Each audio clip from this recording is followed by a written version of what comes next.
Yo, yo, yo, yo, yo, what's going on, man? The Weekend Warriors Project podcast in full effect. All Yes, right, sir. we had to change the date. Usually it's a Saturday, but today we're going on a Friday, and we got a very special guest with I'm us. special. We got Ricky Absolutely. Presas, Richard Presas, Rick Presas, Howdy, also y'all. known I am Rick. as The press. the In the the Prez, house. man. How you doing, Rick? How you doing, Good, man? man. Good, man. The world is all backwards, turned upside down, and inside out. But we're all right. We're getting by in the brown town. All right. Okay. Hey, that's crazy that you mentioned downtown, man. Browntown. I had no idea you were still in town, dude. Crazy. Like we get lost in the sauce, man. Dude, I've been in town for 4 years, dude. Dude, No. I thought you were probably in New York or some shit. You know, like. I mean, Hey.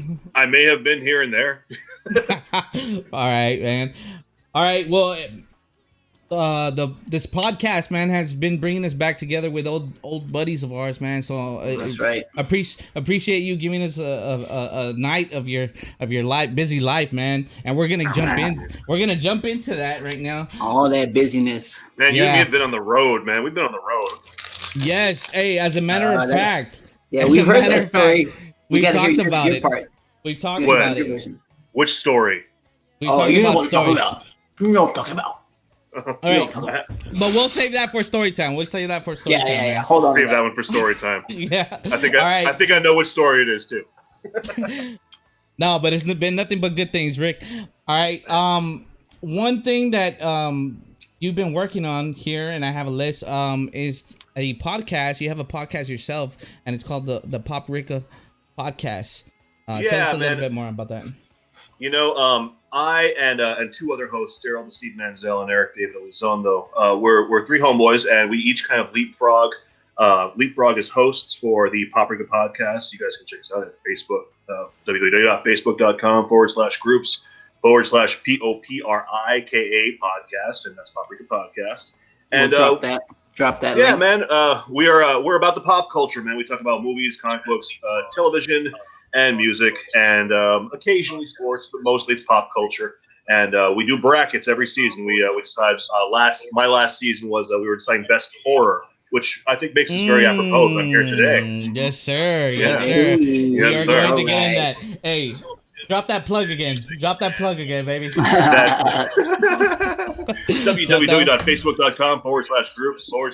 www.facebook.com/groups/POPRIKA podcast. Awesome, Man, that guy's got awesome. a voice. That guy's got He's- a great voice. Actually, He's got a voice. he that's his nickname. The nickname is The Voice or The Voice. La Voz. We'll call him La Voz. Mhm. All right. Hey, I did get a chance to listen to some of your podcasts, man, and I found some interesting parts. The one that I actually got to listen to was about the movies, the low budget movies. Oh yeah, top yeah, low five. budget filmmaking movies. Yeah. Yeah, dude, that was amazing. That Yeah. whole, Yeah. it was an eye opener, man, because I never really thought about all that goes into it, and you kind of just Yeah, man. And drop the knowledge, man. Yeah. Well, that particular thing. I mean, I have been a low budget filmmaker myself, but not to the levels of success of the people that were on my list in that particular episode. You know what I'm saying? Yeah, that's crazy, man. Well, there's one part that really sticks out to me, and I want to ask you a little bit about that. All right, there was a part that you mentioned. I want to say it's the new Batman, dude. And you start talking about Robert Pattinson, and one of the things you mentioned is that he is not on your top 5 list of most handsomest men in the world. So the first my segment of the question- show hold is on. news. So my question for you would be: Oh, you're gonna who's ask my on your top 5 top list, aren't 5? Yes. Oh man, You knew it was coming. bro, you think I didn't come prepared for this shit? No, Oh, of course I okay. can say my top 5 list. Okay, if we're talking about top 5 most handsomest men in fucking Hollywood, I mean, number one's got to be the top 3's got to be the Hollywood Chris's. Freaking Chris Evans, Chris Hemsworth, and Chris Pine. You know what I'm saying? Hey, Tripsies. And then after that, I mean, who else? Who else is pretty? Which other males are pretty? Denzel Washington's pretty. You know what I'm saying? That's a very beautiful man right there. And, Oh yeah. and though Robert Pattinson's not in my top 10, I did like him. I do like him in the Batman costume. You know what I'm saying? All right, I'm not gonna lie, man. I saw the trailer for the new Batman, and I'm impressed, man. I can't wait. Oh man. Yeah. Oh man. I am hyped for that fucking movie. There's something about Batman, for me at least, that just levels the competition of any other superhero or anything that comes out. And this Spider-Man, Superman, any of the new Marvel stuff. It's just not. There's I don't nothing get like a it. Batman movie. It's something about the Batman movie, dude. I don't know, man. I can't put my finger on it.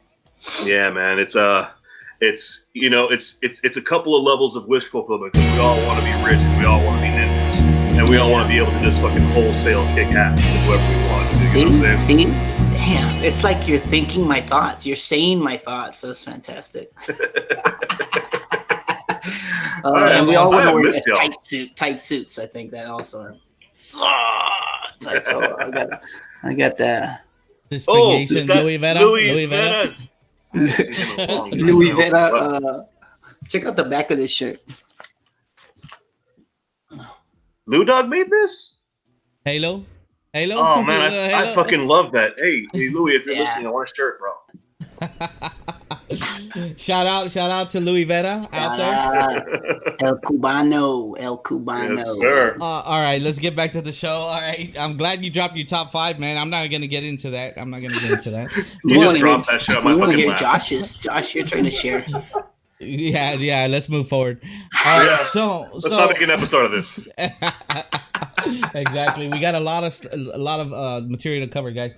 So another project that you've been working on, and you were talking to me about this a little bit before the show, was a comic book. All right. Yeah. And it's called what? Dino de los Muertos. Dino de los Muertos.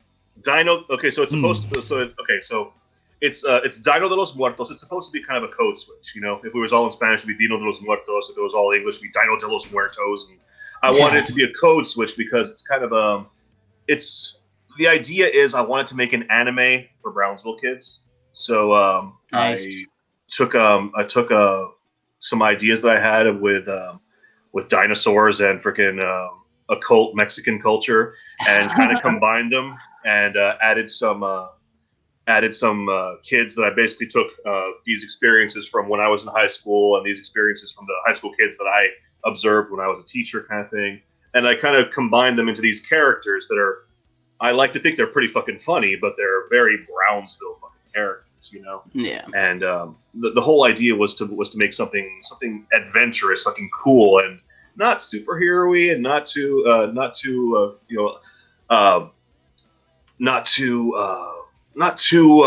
to put it? Okay. Just say it. Not too cliche, you know what I'm saying? I wanted to tell a cool Brownsville story worth telling, and I wanted to use Brownsville geography. I showed you a cool splash of Elizabeth Street and chaos happening with fucking magical ghost dinosaurs. Actually, I got a chance to see like a few of the his pages that he was working on, and he has some of the local landscape there, man. He has the majestic downtown Elizabeth Street.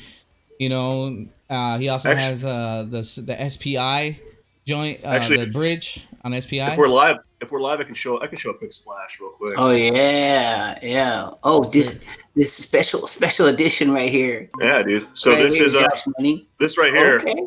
This is Elizabeth Street right there. That's the majestic right there. There's the majestic That's right our imaginary Trump wall. You know what I'm saying? Oh my god. So that's Dino de los Muertos, man. Wow. Yeah, pretty proud of it. The Trump wall, the majestic. Look at that, man. That is awesome, bro. And where did this idea stem from? Are you working on your own? I guess the second part of that question is like, are you working on your own? And the art looks fantastic. So it's a two-man operation. I'll show you guys the cover. It's a two-man operation. I am the creator of the story. You know, I wrote the thing. I'm writing the thing, and my artist is doing all the art. His name's Evan Paul Berger. He is up in Washington, Bellingham, and Seattle. I think is where he's based. And he is just ridiculously talented. And in 2016, that podcast that I host, we have a Facebook group that I just plugged 2 times, and one day, one of our members, he came up to me. He's like, "Hey, man, I'm a content creator. I'm an artist. You guys mind if I plug some of my shit on y'all's page?" No, that's And I was fine, like, man. You do it. "Yeah, man. Hell yeah, please." Like, please. We are. There's a lot of content creators among our group, anyways. And they'll dig it.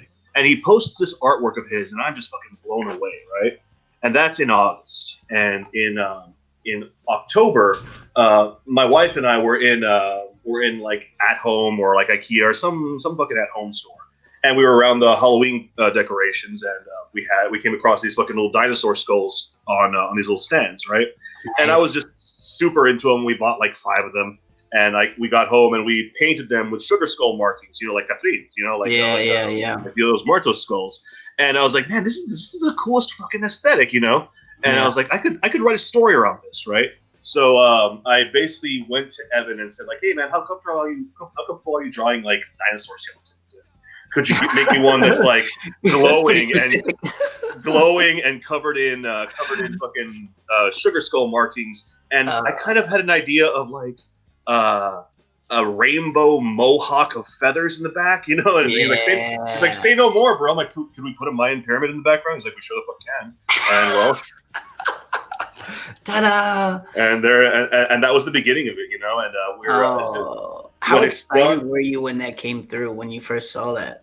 Oh man! Once I realized the level of fucking artist I was working with, it just became like boom, boom, boom. Like, man, let's do this, And he didn't he don't work for free.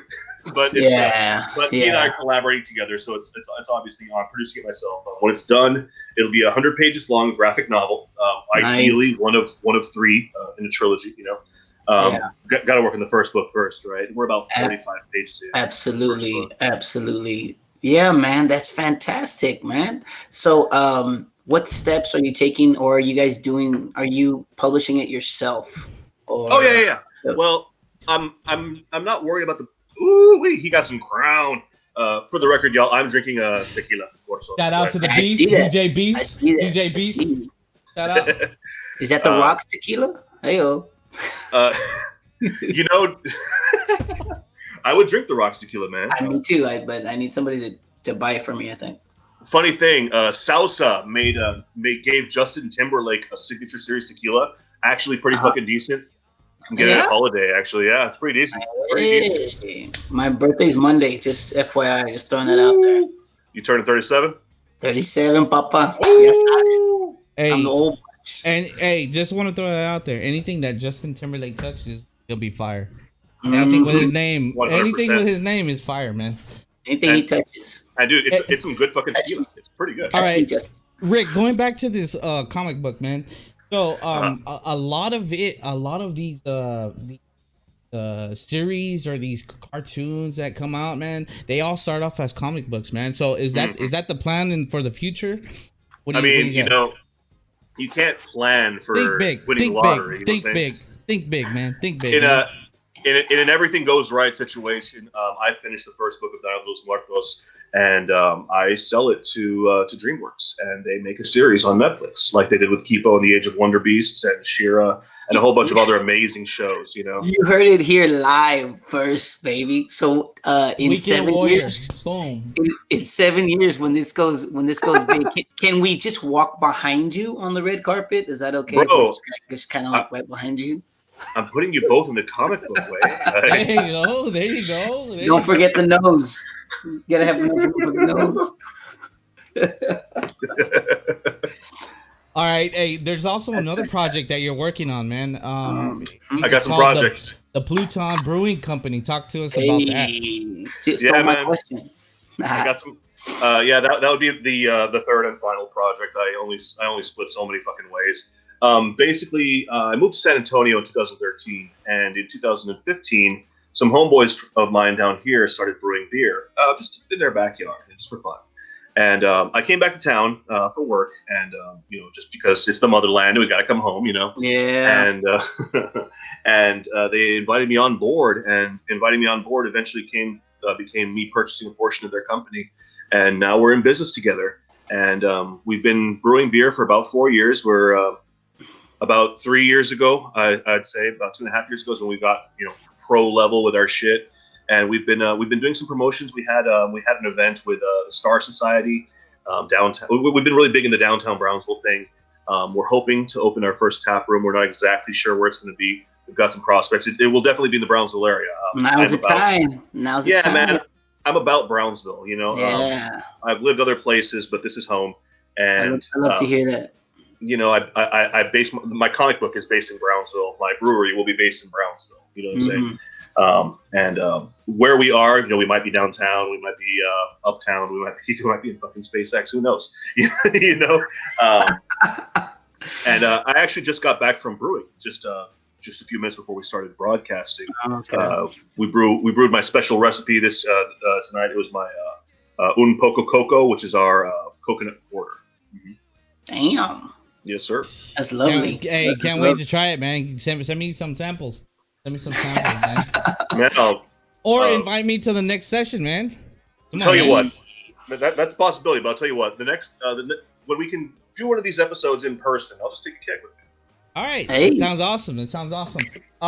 We actually, I'm gonna look at the chat real quick because we have some people are interacting in the chat, and we have some people that are impressed with the comic, and they actually, they mentioned a few anime series, My Hero Academia. Yeah, I'm drawing a lot of influence from My Hero Academia. My favorite show of all time is Naruto. I watch a lot of fucking anime, and we're definitely drawing a lot of influence from a lot of them. Especially My Hero Academia and Demon Slayer and Naruto, especially.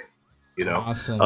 I want it to be like a coming of age story, but like for slightly older kids. These guys, the characters in my story are all 21 or turning 21 kind of thing. So there's a lot of beer, and all of it is Pluton brand. Yeah. A lot of Pluton. Yes, sir. A Pluton Brewing Company in the house.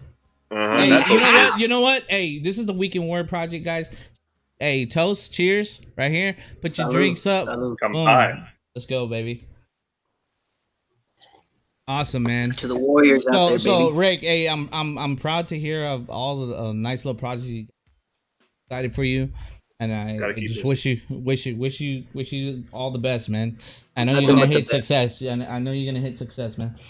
Well, all right, our project. Right. Oh, we gotta follow, guys. Hey, appreciate it. Hey yo, Gomez 84 in the house. Shout out. All right. Shout out. So yeah, man. Like I said, man, we're getting into this podcast thing. We since it's October, I mean, we fuck around with the horror series, and I hear that's your forte. That's your forte, man. I think we found the right guy. All right, I do know me some horror movies, yes, sir. All right, man. So we're about to get into that, man. We're about to get into. All right, we actually have a rubric. All right, for those of you out there, and we put that together this week. We had a challenge last podcast, and the challenge was to watch these 4 movies. It was Hereditary, Orphan, Annabelle, and Halloween, the original 1978 version. Jamie Lee Curtis.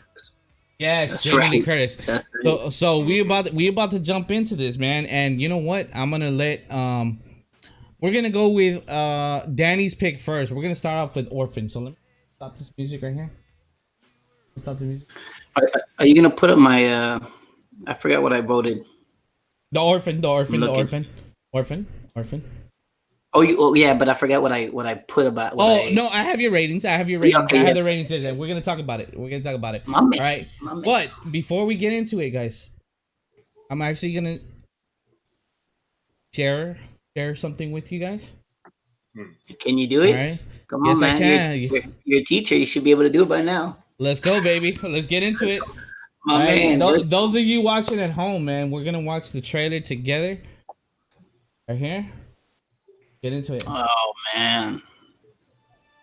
We're seeing kids for the first Y'all time hear this it? weekend. Yeah, it's good. Yeah. Ready to adopt. Adopting an older child is not an easy decision. My name is Esther. Why aren't you down at the party? I've never really seen the point of it. I guess I'm different.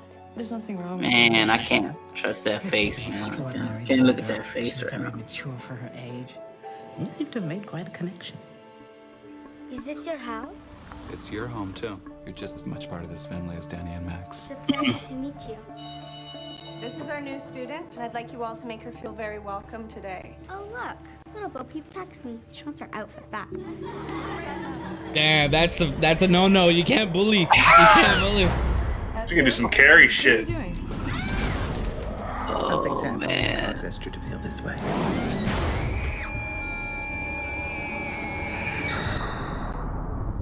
Why is it that the dads are no help at all in these movies? We'll get into that right now. That's what I learned about in all these movies that we watched. That's fucking What useless. kind of trouble? They are. Oh.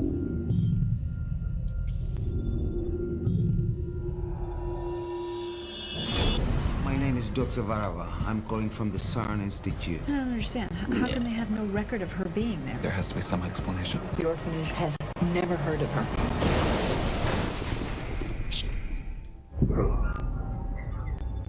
Ooh.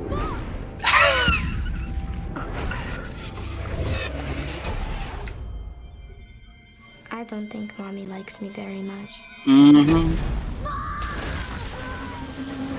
Man, that was our only treehouse. Why was she at your hospital? Oh my God. I love you, Daddy. I can't do it anymore. I have a surprise for you, Mommy. What are you doing? What did you do?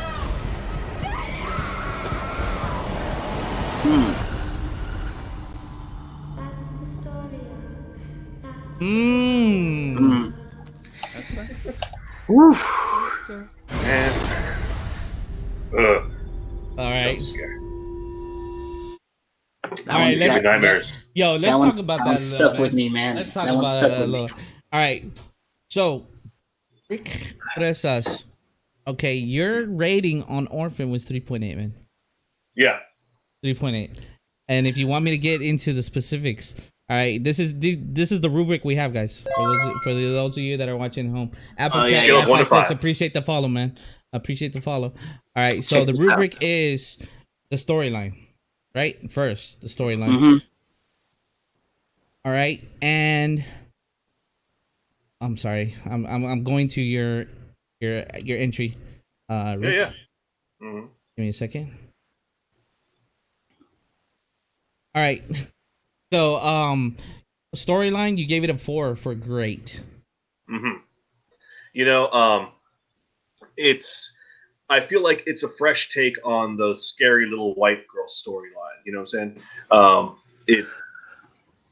Since The Exorcist, scary little white girl has been such a fucking trope of so many movies with similar themes. You know, one of the things I like about the storyline is that it really draws on the idea of parents being scared shitless of their fucking kids, because that is, to me, that's delightful. You know what I'm saying? And it felt fresh because of that. It wasn't mom trying to save her kid. It was mom scared fucking shitless of her kid. You know what I'm saying?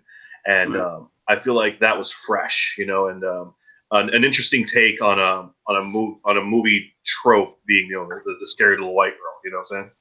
Yeah. I get you. Danny, you actually scored the Orphan 4 as well. Storyline. Yeah. All right, The talk. thing about it for me was there was no hokiness to it. There was nothing really magical or the creepiness was the deceivingness of it all. And even in that trailer, the trailer doesn't tell you the secret. You're still kind of guessing. But we talked about this earlier, how if a movie's been out more than a year, we can talk about it, right? We can talk about it. Sure. There's no such thing as a spoiler if it's That's right. 10 That's years right. old. Yeah. Right? So Come on, man. when her makeup first like it's coming off and she's no longer a little girl and she's like this, what is it, 33-year-old or something woman. Mm-hmm. That's the only reason why I told Josh about this movie. This was my pick last week. I'm like, that scene has stayed with me since whatever 2013 or 14, whenever it came out. It came out 2009. Okay, yeah, and it just threw me for a loop. I was just like, damn, that's a good movie, because I'm totally fake. It just totally sideswiped me, man. Yeah. That's Like, right. a twist ending that actually left you, surprised and was actually twisted. It worked. It worked. Yeah. I'm gonna go ahead and agree with you guys, man. On the storyline, I actually went with 3. And the reason why I went with that is because it wasn't bad, but it wasn't like great. It wasn't good, It was just, for me, it was just like right in the middle. I did read that it was based on a true story. So that kind of makes it a little more scarier when I think about it. But the storyline to me, you have this adopted daughter, and it kind of reminds me of that old movie with Macaulay Culkin and Elijah Wood, the Good Son. The Good Son, right? The scene on the bridge with the ice reminded me so much of the fucking Good Son. Exactly, and even the setting was very similar, like the whole the snow and the out in the remote area and all that stuff. So one scary fucking kid and one not so scary kid, and one not scary kid who's trying to like survive him. And, exactly. But there was only so much you can do with it. It was just like plain and simple. It was just like, boom, this is what it is, and there was no more to it. That's pretty much it. That's why I gave the storyline like 3. I think that's why it drove me, because, like you said, there wasn't a lot to it, but it still got me. It still freaking got me. I don't know, man. But anyway, I'm easy like that. I don't know. I guess Josh easy like Sunday morning, baby. Easy like Sunday morning. All right, let's get into the second category, which was the acting. Okay, so Rick, you actually gave it a 3 on the acting. It wasn't that great as far as it wasn't terrible. It wasn't what I would call bad acting at all, anything like that. But the scared little white girl acted like every scared little white girl ever in a horror movie acted. The useless dad acted like every useless dad in every horror movie acted. So there was, while I feel like it was a fresh take on one trope, I feel like every other trope was completely, tired. It was just a tired take of the other characters that aren't the main scary white girl. Okay, Danny. For acting, you gave it a 4. Great. Yeah, it's to me, it's the main characters, like the girl and the mom. She was so good to me. She was so believable. I just right now, even just seeing that clip, I'm like, oh man. Of course, like I said, I'm easy to get. So, she stuck with me. Yeah, like Rick said, the dads, they're just useless. They're just a waste of space. They're always a minute late. They're always why not just have him dead to begin with? Why even have him on the screen, man? Well, they're basically saying the truth. Come on, put ourselves in that situation. What the fuck can we do, right? I would like to think I'd like to think that I could kick a kid's ass if I needed to, okay? Yeah. As far as acting, guys, I went ahead and did. I agree with y'all. I went with 4, and like Danny said, it was the leads that were in it, which were the little girl and the mom who were against. I know the mom is Vera Farmiga, all right, and she actually came out in Bates Motel. So, and that's one of my. I saw that series last summer. Was it last summer? Yeah. And she did an amazing job, and just like this movie, she did awesome, man. She's a great actress. And then that little girl though, to flip the switch at that time where like you said, Danny, when the when she starts taking off the makeup. And it's really down and all that stuff. And I don't know if they use cosmetics or whatever, but damn, she did look like a freaking old lady right after that. And it was pretty freaky. Yeah. But she did a hell of a job, man, in this movie. So that's why I stuck with a 4 on the acting on that. But like I said, man, other than those two, I think the dad was just like, he shouldn't even have been in the story or whatever. Yeah. All right, let's move on to the next category, scare factor. And I'm gonna go with Rick. Rick, you put, the jump scares got me. The jump scares always get me, but those jump scares got me. You put 5 amazing. for the Orphan? Because dude, the jump scares, they get me. Like I have no defense reflex against the jump scares. They get me 100% of the time. And that movie was full of fucking jump scares. And I think they're great. You know, some people criticize them as being like I don't know, cheap, but I fucking love them, dude. Ah, you know, yes. Like, yes. you know, some of your popcorn's flying just over. listening to you talk right now. Danny went. I think I did the scare same factor. No, actually, you went with 3 decent. I don't know why I did that. I'm nervous just thinking about it right now. I think it's because it was really,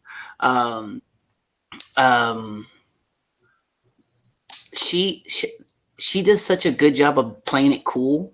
I think at the beginning, but there wasn't a lot of it. It was just like at a couple different times, maybe less than a handful of times where it just really jumped at you. But like I said, that one scene where she comes out and they think that they got her, but they didn't get her.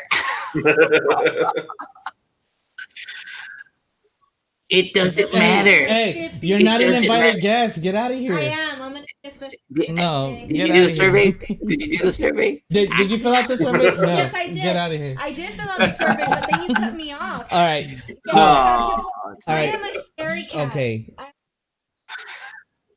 Okay, that's great. All the time. You made me want, and we all have to go back and pick some scarier. All right. Psycho. Okay. There was just okay. Good night. All right. Drop it in the chat. We want to hear. We want to hear which one you recommend. I want one from her. Hold on. She can take mine. She can take mine. We'll get her opinion later on. All right. So, for scare factor, guys, I went with 2. I went with bad. Thanks. And I'm gonna have to go with Applecat in the chat. He said they were predictable, and if you it's because, dude, my idea of a horror movie, like Rick said, are the jump scares, right? But I mean, if it's predictable, it's right. So on top of that, and like you said, man, like you would think that if you were in this situation, you would probably be able to kick some kid's ass, right? So that's why you would punch her. I'm putting myself in this situation. I'm not saying I would do that, but I'm sure I would be able to get myself out of that situation, and I probably would not get stabbed like the dad in that movie got stabbed like 25 times. But anyways, I went ahead and for scare factor, it didn't scare me, man. Scare me. That's not my idea of a horror movie, even though it's in the horror genre. That's not for me. So I went with bad on that. I'm just surprised you put a 4 at the beginning. I was. All right, all right. It's worth noting that when I watched it at 1.5 speed, so that those jump scares came at me fucking fast. There was no getting out of that, man. There was no. You should think about that. You should think about doing that. All right, so the next category, guys. And it's kind of like it depends on the kind of movie. So it's if it's like one of those Eli Roth movies, then you can rate the gore on it, right? If it's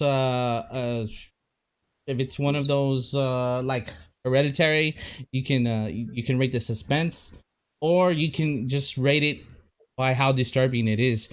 And Rick, I'm gonna go with your rating on it. You actually went with a 4 on disturbing, or that category: gore, suspense, disturbing. So explain yourself a little bit on that. Well, the movie wasn't super gory or anything like that. The suspense, I feel like it was there. Some of the scares, not just the jump scares, but some of the more tense parts were a little on the predictable side, but they were still tense all the same, you know. So I feel like that dark, foreboding tension is what really is what builds you up to be scared by the boom moment kind of shit, you know. And I feel like this movie did that pretty well. At moments, it kind of set a mood for you, you know. What the fuck happened? What you got going on, Danny? I don't know. He's got Annabelle back there or something. What? I know.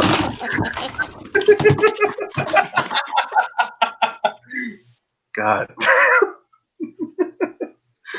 My wife was in on that one. You like that? Oh, I'm just waiting for that doll to make eye contact with me through the camera, man. Bro, Dude, if that doll turns its head, bro, Dude, I'm gone. I ain't coming. I'm out of here. I ain't coming. I ain't coming to save you, bro. I ain't coming to save you. Bro, this is been in my house since we moved in, bro. They've been trying to sell it on Facebook Market. Nobody wants it. Hey, highest bidder. Whoever highest bidder right now. Bro, it came with the house. It came with the house. Oh man, that's not okay, dude. You gotta get a limpia. Hey, on the chat they said looks like a sex doll. Hey, it's 2 feet. It's 2 feet tall. It's a toddler.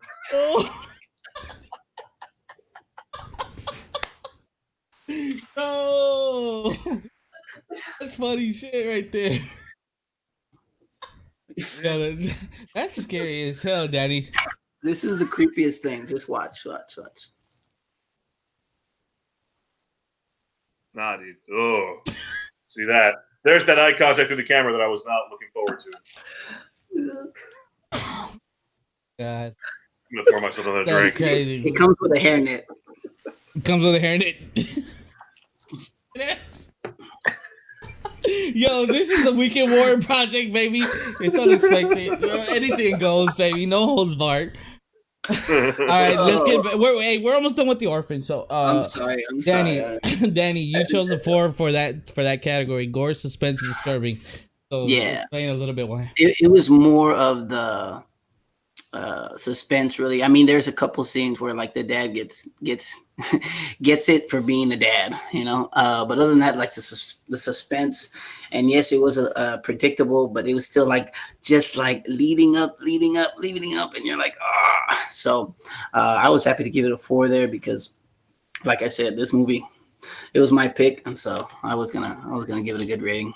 It did a good job of playing up the anticipation. Yeah, it did. I'm gonna go ahead and give my rating. I actually gave it a 3, decent. For I just thought it was disturbing, man. The whole situation, you know, like the fact that these people think that it's a child and the way the child is behaving towards the family and different. For each person, there's actually a storyline for each person with the daughter. That's the mute daughter. I mean, there's actually something different that's going on. Then with the brother, it's actually like you know, it's kind of different too. Like the relationship that they have, and then towards the dad, you know, how she's, you know, obsessed with the men in her life that come around in her life, and then with the mom, like, you know, so she kind of has a different relationship and the way it plays out towards with each character. So I just think that, I mean, that was disturbing to me in many ways. So and the last category, let's get over with this one. Orphan is the score, or you want to consider it the music or the sound on it. I gave it a 3. I thought it was just down the pipe, not amazing and not horrible. So. It was high quality stock music. I mean, for a horror movie, you know what I'm saying? Yeah. It was run of the mill, not super memorable. You're not going to be humming it to yourself. You're going to be playing it during Halloween, you know. But it did the job well enough, I suppose. You know what I'm saying? But it felt kind of like stock music for a horror movie. Yeah, Rick, you gave it decent, so I guess you were pretty much in the same boat. And Danny, you went with great. Yeah, it should have been decent. Okay, so I'm pretty much agreeing with you guys on that one. All right. So based on what you guys gave me, based on the information that you guys sent to me, Rick, you actually rated that movie a 3.8. I rated it a 3 out of 5. And Danny, you rated it a 3.8. And we actually had a viewer that submitted their entry, and they rated it a 3.8. Hey, how can I post that in? I'll send you the link, and you can just put it up. We got people on the Facebook already blowing it up. And right now on the chat, we have people that say that they agree with the 3 on the Orphan. Yeah, sounds good. Yeah, that's about right. All right, so let's get into the main movie that everybody's been talking about, the hype, hype around here, man. And I'm actually gonna put the trailer real quick so we can react to that. Man, I don't know if my heart can take it anymore. You know, I don't normally do this. This was like a big deal for me. I'm like a puppy. You know what? That's crazy. Hold on. Before I show this trailer, it's crazy because Danny is like, nah, I'm not a horror movie guy. But if I'm comparing his scores to mine, he's actually a tougher critic than I am, man. I mean, he's a tough critic, man. So apparently he wasn't scared. Shit. Made me think about it, man. Maybe we have to get scarier. We got to Oh my god, it was just week 1. We're gonna go week 2. Hey, we got like 4 more weeks of this shit, man. So here we go, man. Without further ado. Oh, my wife just banged on the freaking window. She's still playing with me, man. She just banged on the. Man, that doll behind you is still fucking with me. Shit. Oh my god. Okay, so we're gonna jump into Hereditary, guys. Let's go ahead and watch that trailer real quick. Oh man. Yeah. This one was. Woof. Come on, Peter. This movie fucking scared the fuck out. 824. It's heartening to see so many strange new faces here today. I know my mom would be very touched. You hear that? Probably a little Wow, suspicious. wow. That was continuous in the My movie. mother I don't know if was you a very paid attention to secretive that. and private woman. It's Grandma. You know you were her favorite, right? Even when you were a little baby, she wouldn't let me feed you because she needed to feed you. She was a very difficult woman, which maybe explains me. I recognize you from your mother. What? Sometimes I swear I can feel them in the room. Oh my god, what's that? She isn't gone.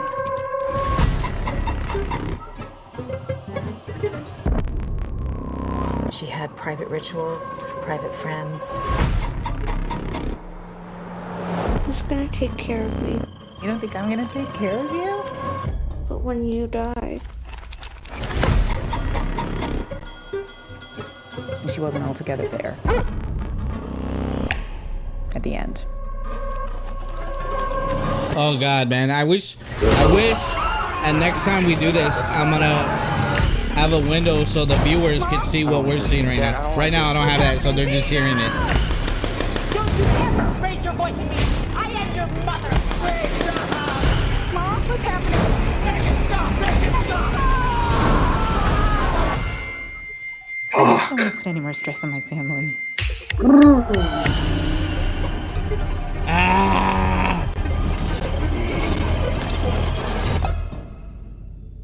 Oof. That was tough, dude. man.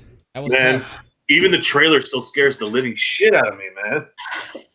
All right, so real quick in the chat we have someone that Hereditary has been one of the best horror movies to date. That's what they're saying in the chat right now. All right, so let's get right into it, man. Rick, you gave Hereditary a 4.8, man. That's almost a perfect score. Man. That's close. It's because it's as close to a perfect horror movie as I can imagine, man. Like, we talked when we were talking about Orphan. We were talking about the tropes, the things you commonly see shit. And one of the big tropes we were talking about was the scary little white girl. And this takes a trope like that and just fucking turns it on its head and gives you something you've never seen in a real dark, disturbing way, And this I think is the best horror movie of the last 10 years, and it's not close. Well, let's get right into it, man. Storyline, Rick, you gave it a 5, man. Talk about it a little. There's actually a few people in the chat that want to know what the movie's about. So, do you want to explain it, Rick? Basically, the story of Hereditary. Basically, the story of Hereditary is about three generations of women in a family: a grandmother, a mother, and a little girl. Okay, grandma dies, and throughout the whole story, we get the sense that grandma is a fucking witch. And I don't just mean like a run-of-the-mill bruja. I mean married to Satan fucking witch, right? And and her granddaughter, inherited her dark magic, right? Her spark for being a vessel for the demon she has married. And after she dies, after grandma dies, her soul kind of passes into this little girl, and horror fucking ensues. And let me tell you, this movie keeps you guessing the entire time. You don't understand the movie until the very end. And when you understand it, absolutely everything makes sense, and all of it scares the shit out of you. You know? Dude, oh my god! exactly, spot on, man. Your description of it is spot on. I agree 100%. So for storyline, you have 5. Amazing. Let me see what Danny the unit put in there. Danny for storyline for her Hereditary has 4. Great. Yeah, no, it's fantastic. I obviously haven't seen anything like that. I'm like nervous to give a lot of things 5, but I just needed to hear from the expert, to Rick, to understand why it probably is a 5. But I don't go down that road very often. So yeah, man, it totally continuously just freaked me out the entire time. And that was the other movies I had to watch because of my schedule or whatever, like in the afternoon or whatever. But that movie I watched like in the middle of the night. I watched that in bed. I watched that one in bed. My wife fell asleep and I had my phone. I was watching on my phone, so I was like right here. Oh yeah, so. I definitely this one I put in the majority of the movies from the challenge I watched from my phone, but this one I did get a chance to put it on the big screen in the front with the surround sound and everything, so it was pretty creepy, man. I went ahead and gave it a 5. The storyline 5. Oh yeah. And the thing about it is, it was so well written and put together, man. Danny and Richard, who's not here, he's the third leg. He's the tripod. He's Tripod. He had Shout some out. prior engagements. He wasn't able to show up, but we spoke about this movie. It was like Monday or Tuesday, early in the week, and Richard was actually, this was Richard's pick, and he was actually the expert on it, and you can tell you could tell that he saw the whole explanations and everything, because he gave us the whole background. And from the beginning, man, from scene 1, they were setting us up, man. They were setting the story up, but we weren't picking up the signs. It wasn't to the end that we were able to put it all together. So this is one of those movies that once you see it, you have to rewatch it. Say, oh shit, oh okay, and then things start making a lot more sense. You know what I mean? So that's why I gave that one a 5 for the story. I thought the story was great. After you start thinking about it, and you're like, from the opening scene, they're setting the shit up from the opening scene. Man. And the thing is, Rare, as far as the storyline goes, Rare for horror movies or any movie is one of they had 2 big twists, right? One at the end, but one right in the fucking middle. And since this movie's more than a year old, I can spoil it. Scared little white girl gets her head taken off, and she is dead. That is the end of it. And the movie takes a hard left turn, and then the storyline starts coming together. You think the bad guy changes, but it doesn't. The threat changes, but it doesn't, and it becomes more and more horrifying. Oof. Yo, I'm gonna talk about that one scene that you just mentioned right now, bro. That shit, I was in awe, dude. My jaw dropped. Wild. I was like, I looked at my girl. I was like, "Yo, did that shit just happen? Like, did they kill her? Was that supposed to happen?" Nah. Is that just the end of the movie? Because the way they play it out, it's like in the beginning, it's like a typical movie, but then the main character doesn't just fucking die midway through the. You know what I mean? Like, yeah, that's crazy. So when it happened, I was like, "Yo, was that supposed to happen, or did we see the fucking director's cut, or what's the deal?" Like, yo, it was crazy, man.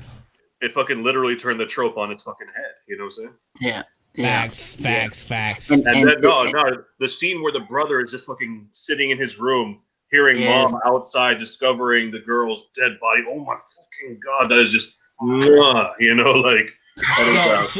is a masterful horror movie. So those of you in the chat, okay, so I mean, you have to watch this movie, guys, so that way you can kind of like plug in everything that we're talking about right now.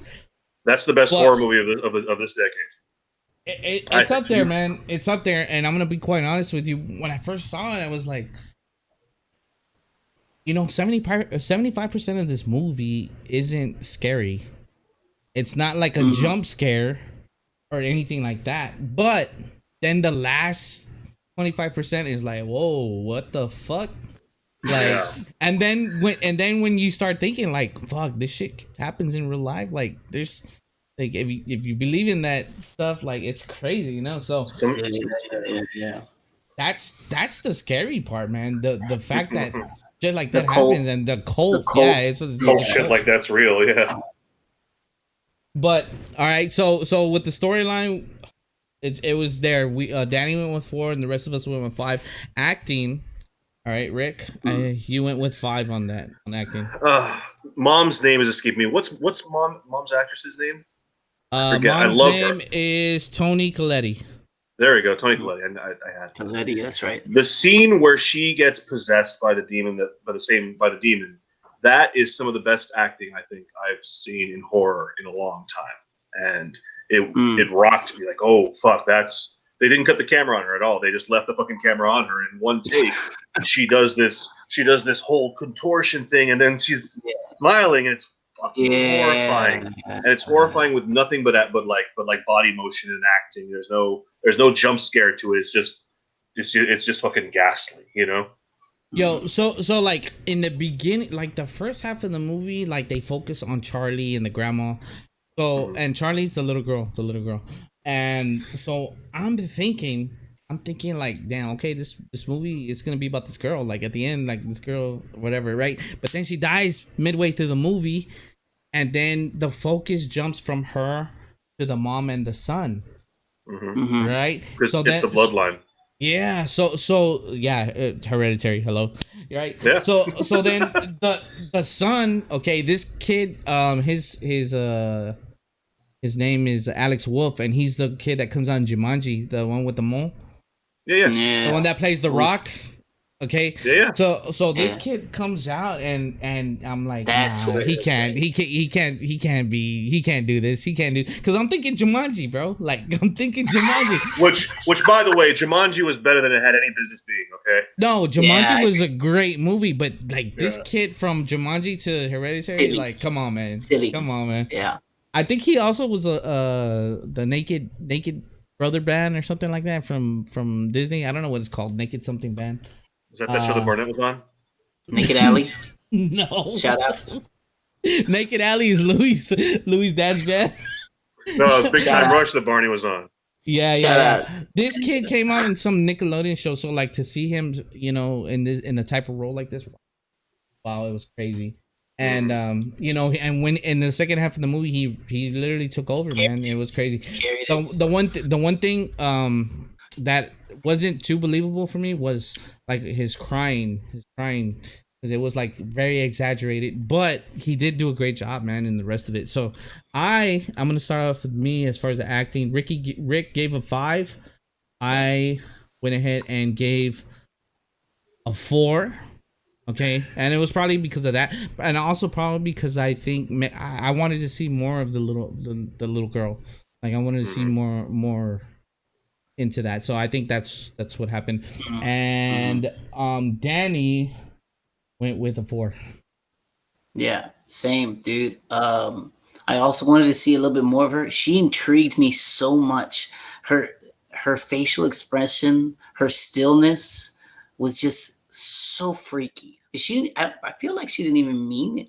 It's like she wasn't even trying to be scary, and she was just like, boom, just catatonic on the faces. Yes, and of course the moms, like the moms are always MVPs in this movie, in these type of movies. To me, the mom just carried the show. She was bipolar. She was possessed. She had there's so many characters that she had to do that, like you were talking about.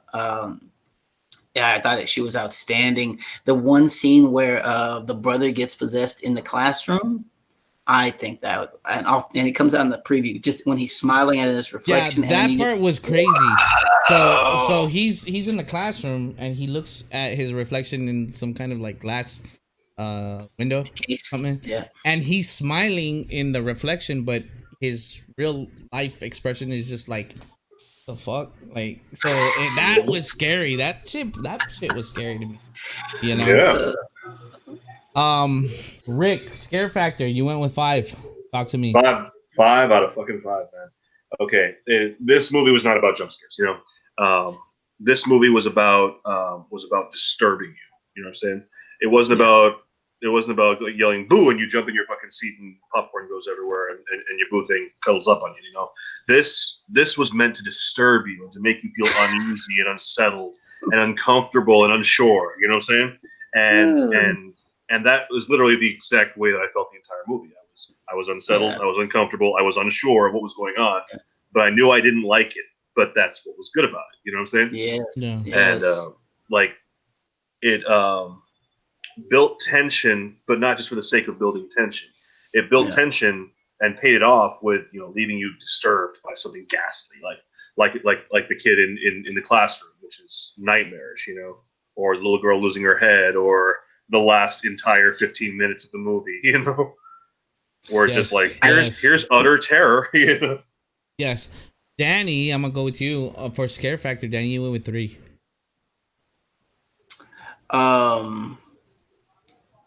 The anticipation for me wasn't because like you were saying 75-25 for a lot of I think that's what I was thinking about, like the little girl walking in the garden in the forest. I'm like, okay, and then they show the scene of the ritual out in the distance. I'm like, okay, and I kind of like that didn't bother me. I was waiting for that big moment. And after what happened at the party, on the drive home, then it kind of got crazy for me.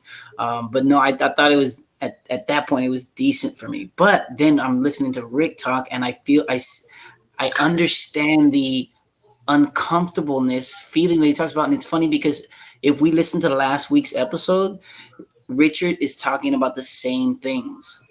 Richie talks, and there's a parallel between what Rick and Richie are talking about, and I'm like, man, that makes so much sense because I was obviously super uneasy, but I guess I didn't put that into play when I filled out the questionnaire. But yeah, I should probably put it up to at least a 4 or 5.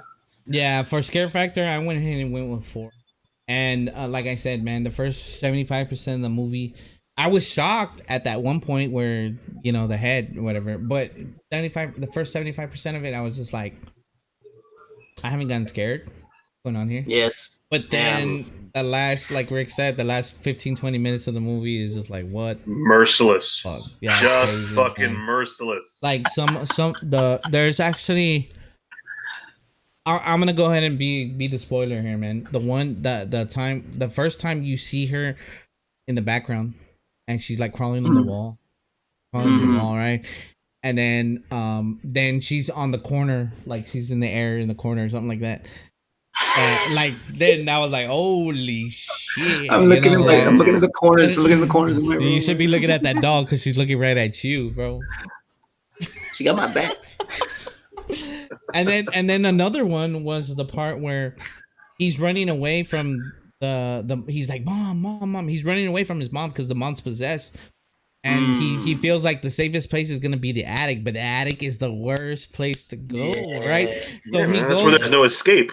Yeah, he goes into the attic, bro, and then the mom crawls up there and she's banging her head, boom, boom, boom, boom, boom, on the thing, like, whoa, that image right there was fucking sick, bro. That image right there. So let's go. Let's keep going, man. Let's go. The gore, suspense, disturbing. All right. Let me check Ricky. I'm sure I gave it a 5. But you only gave this movie a perfect score. Yeah, you gave it a 5. Yeah. Again, disturbing was the real path of scariness this movie took. Some of them, like I said, seek to go boo and fucking jump scare you. Others seek to gross you out. Others seek to make you cringe. This one fucked with your inside feelings. This one fucked with your intestines. You know what I'm saying? It got in them guts as far as the tension goes. Yeah. And Danny, you went with 4, man. Yeah, yeah. Um, I mean, just a lot of what Rick is saying. Um, when I first started watching the movie, and when it first comes in, and it shows she's a doll. She makes dollhouse or miniatures, right? The mom makes miniatures. Um, the way that the foreshadowing and the way it took you into the son's bedroom, took you into the son's bedroom, and then it's the first scene, and you're like, Yo, didn't you what? think that it was fucked up though? Like the way the mom would recreate that shit in model form. Yes, yes. See, and that's why I feel like she did an outstanding job. But like I said earlier, she was like a Swiss Army knife. She had like 5 different personalities. I wasn't even sure she wasn't possessed like the whole time, because you remember you're like, is she gonna kill her son or is she not gonna kill her son? Well, she was doomed from the start, bro. She was doomed from the start. Yeah. Because I mean, the mom, man, she was like the fucking leader of the cult. Yeah. She was the leader of the cult.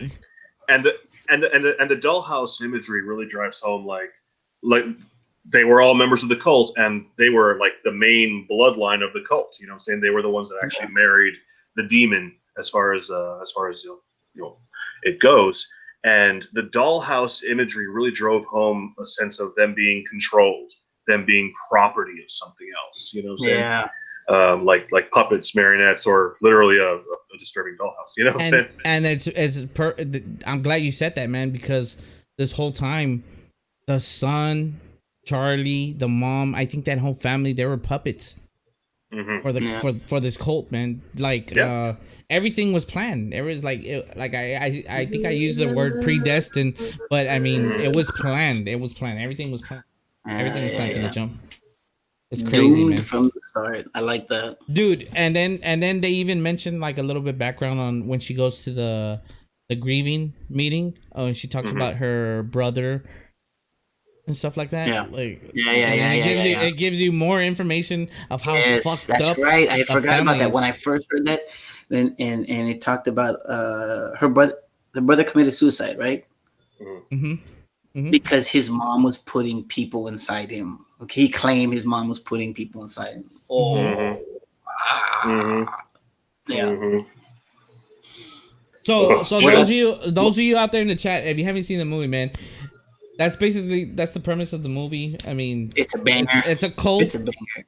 You know, they need you can still watch it. Yeah. To place this demon in, and that's pretty much the story. The story, man. Spoiler. Yeah, man. Okay, and the last category, and I think this is the only one where Rick went a little lower, was the score. The sound. Now, you went with 4. Yeah, I went for. I did like what you said, the recurring dark tones that we got. Wow. Yeah. I like that because again, it was disorienting and disturbing, but I mean, I wouldn't call it iconic. You know what I'm saying? I wouldn't call it perfect as the rest of the movie was. It was good. It was real fucking good, but the whole rest of the movie just fucking dripped. You know what I mean? Yeah, I went with 3. It wasn't horrible, but it wasn't, like you say, iconic. So I just thought it was just there where it needed to be, man. And D-Unit, do you remember?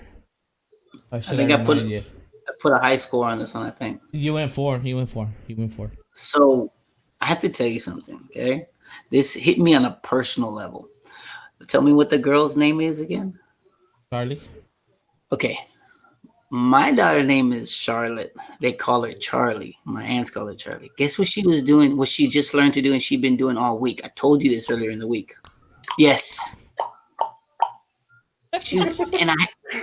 Bro. I had just seen the movie. I think I saw it like on a Monday night. So the next morning, and right now we're virtually. She's virtually at school, whatever. So I have my class. She has her class. She comes to lunch. I'm putting food right in front of her, and she's like, and what are you doing? You didn't see that movie? Yo, I saw it. Oh, that's pretty scary, bro. bro. And then my wife was like laughing. Oh, my. Dude, let me ask So- you this, Danny. So your wife is like, she's not fazed by scary movies? Deal. No, she's not down. She is not. I asked her. I'm like, look, honey, we're doing this challenge. The guys, we're doing this challenge. You know, I'm like, just sit down with me. Just sit down. Just one movie. Nope. Nah, she's not about that life, dude. She's not. All right, man. Go ahead, Rick. Go ahead, Rick. Mine loves horror movies until they're over, and then she's like, "Why the fuck did you let me watch that?"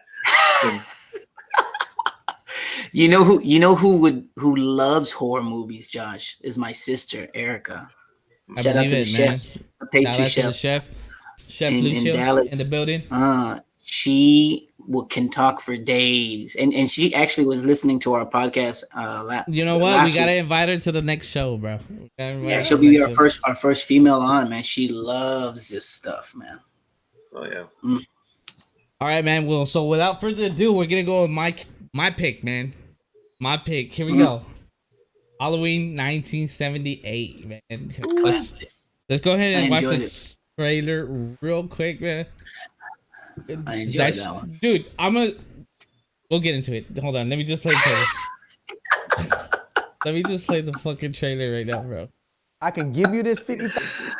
Oh, man. All right. Man. Let me present it to you guys. And I promise you, in the chat, in the live stream next week, I'm gonna have it to where you guys can see this and see the trailer with us, man. I can't believe I signed up for this. We're doing this again, dude. This was your idea, bro. that's iconic music. A small American town. Yes. 15 years ago.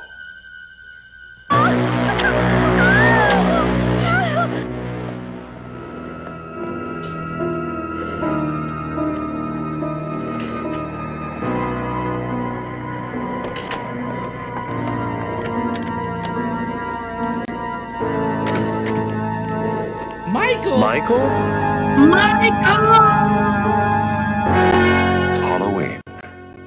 I spent 8 years trying to listen to the little piano in the background. Trying to keep him locked up because I realized that what was living behind that boy's eyes was purely and simply evil.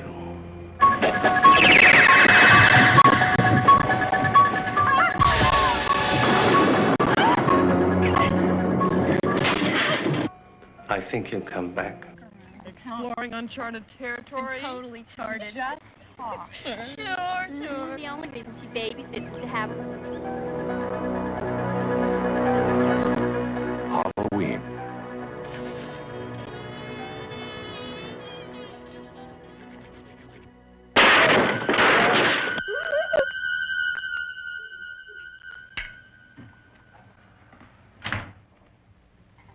Okay, come on out. Look at that scene right there. It's dope. Look at that. Scream Queen right there, bro. Amy Lee fucking Curtis, dude.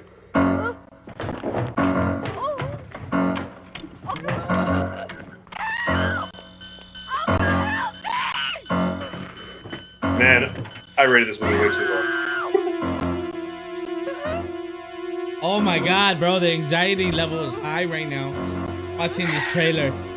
You hear that move in the background?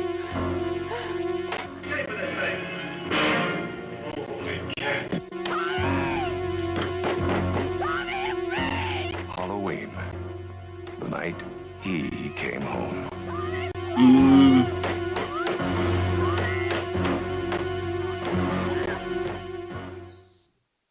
Man, I already regret giving it as low ratings as I did because I worked off of memory, and god damn, that's a good movie. Yo, hold on. Dude. I got the goosies. The goosies, bro.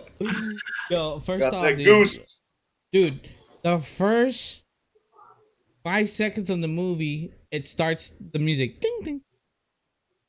Dude, oh, that's crazy, bro. That's crazy. Yes.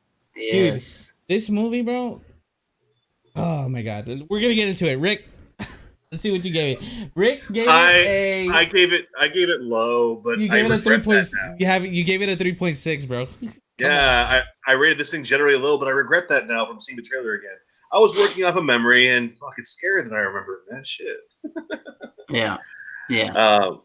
We talk about iconic and fucking Jamie Lee Curtis, man. My God, The Scream Queen, bro. Scream Queen, yes, sir. Dude, so okay, Rick gave it a 3.6. I gave it a 4.6. I rated it high. Danny gave it a 3.8. A little disappointed, D, but we'll talk about it. And we had a viewer, shout out to DJ Beast. He gave it a perfect 5. Perfect 5. Wow. Awesome. I can understand that. Yeah. So let's go ahead and get into it, man. Rick. All right, for storyline. I think this is what got you, the storyline. Mm-hmm. So, okay. You gave it a 2. Okay, I'm gonna have to explain my way out of this one, okay? And that is low, okay? It deserved higher. It deserved at least a 3 from me. But I feel like by itself and at its time, it was very, very, very original. But it's kind of like,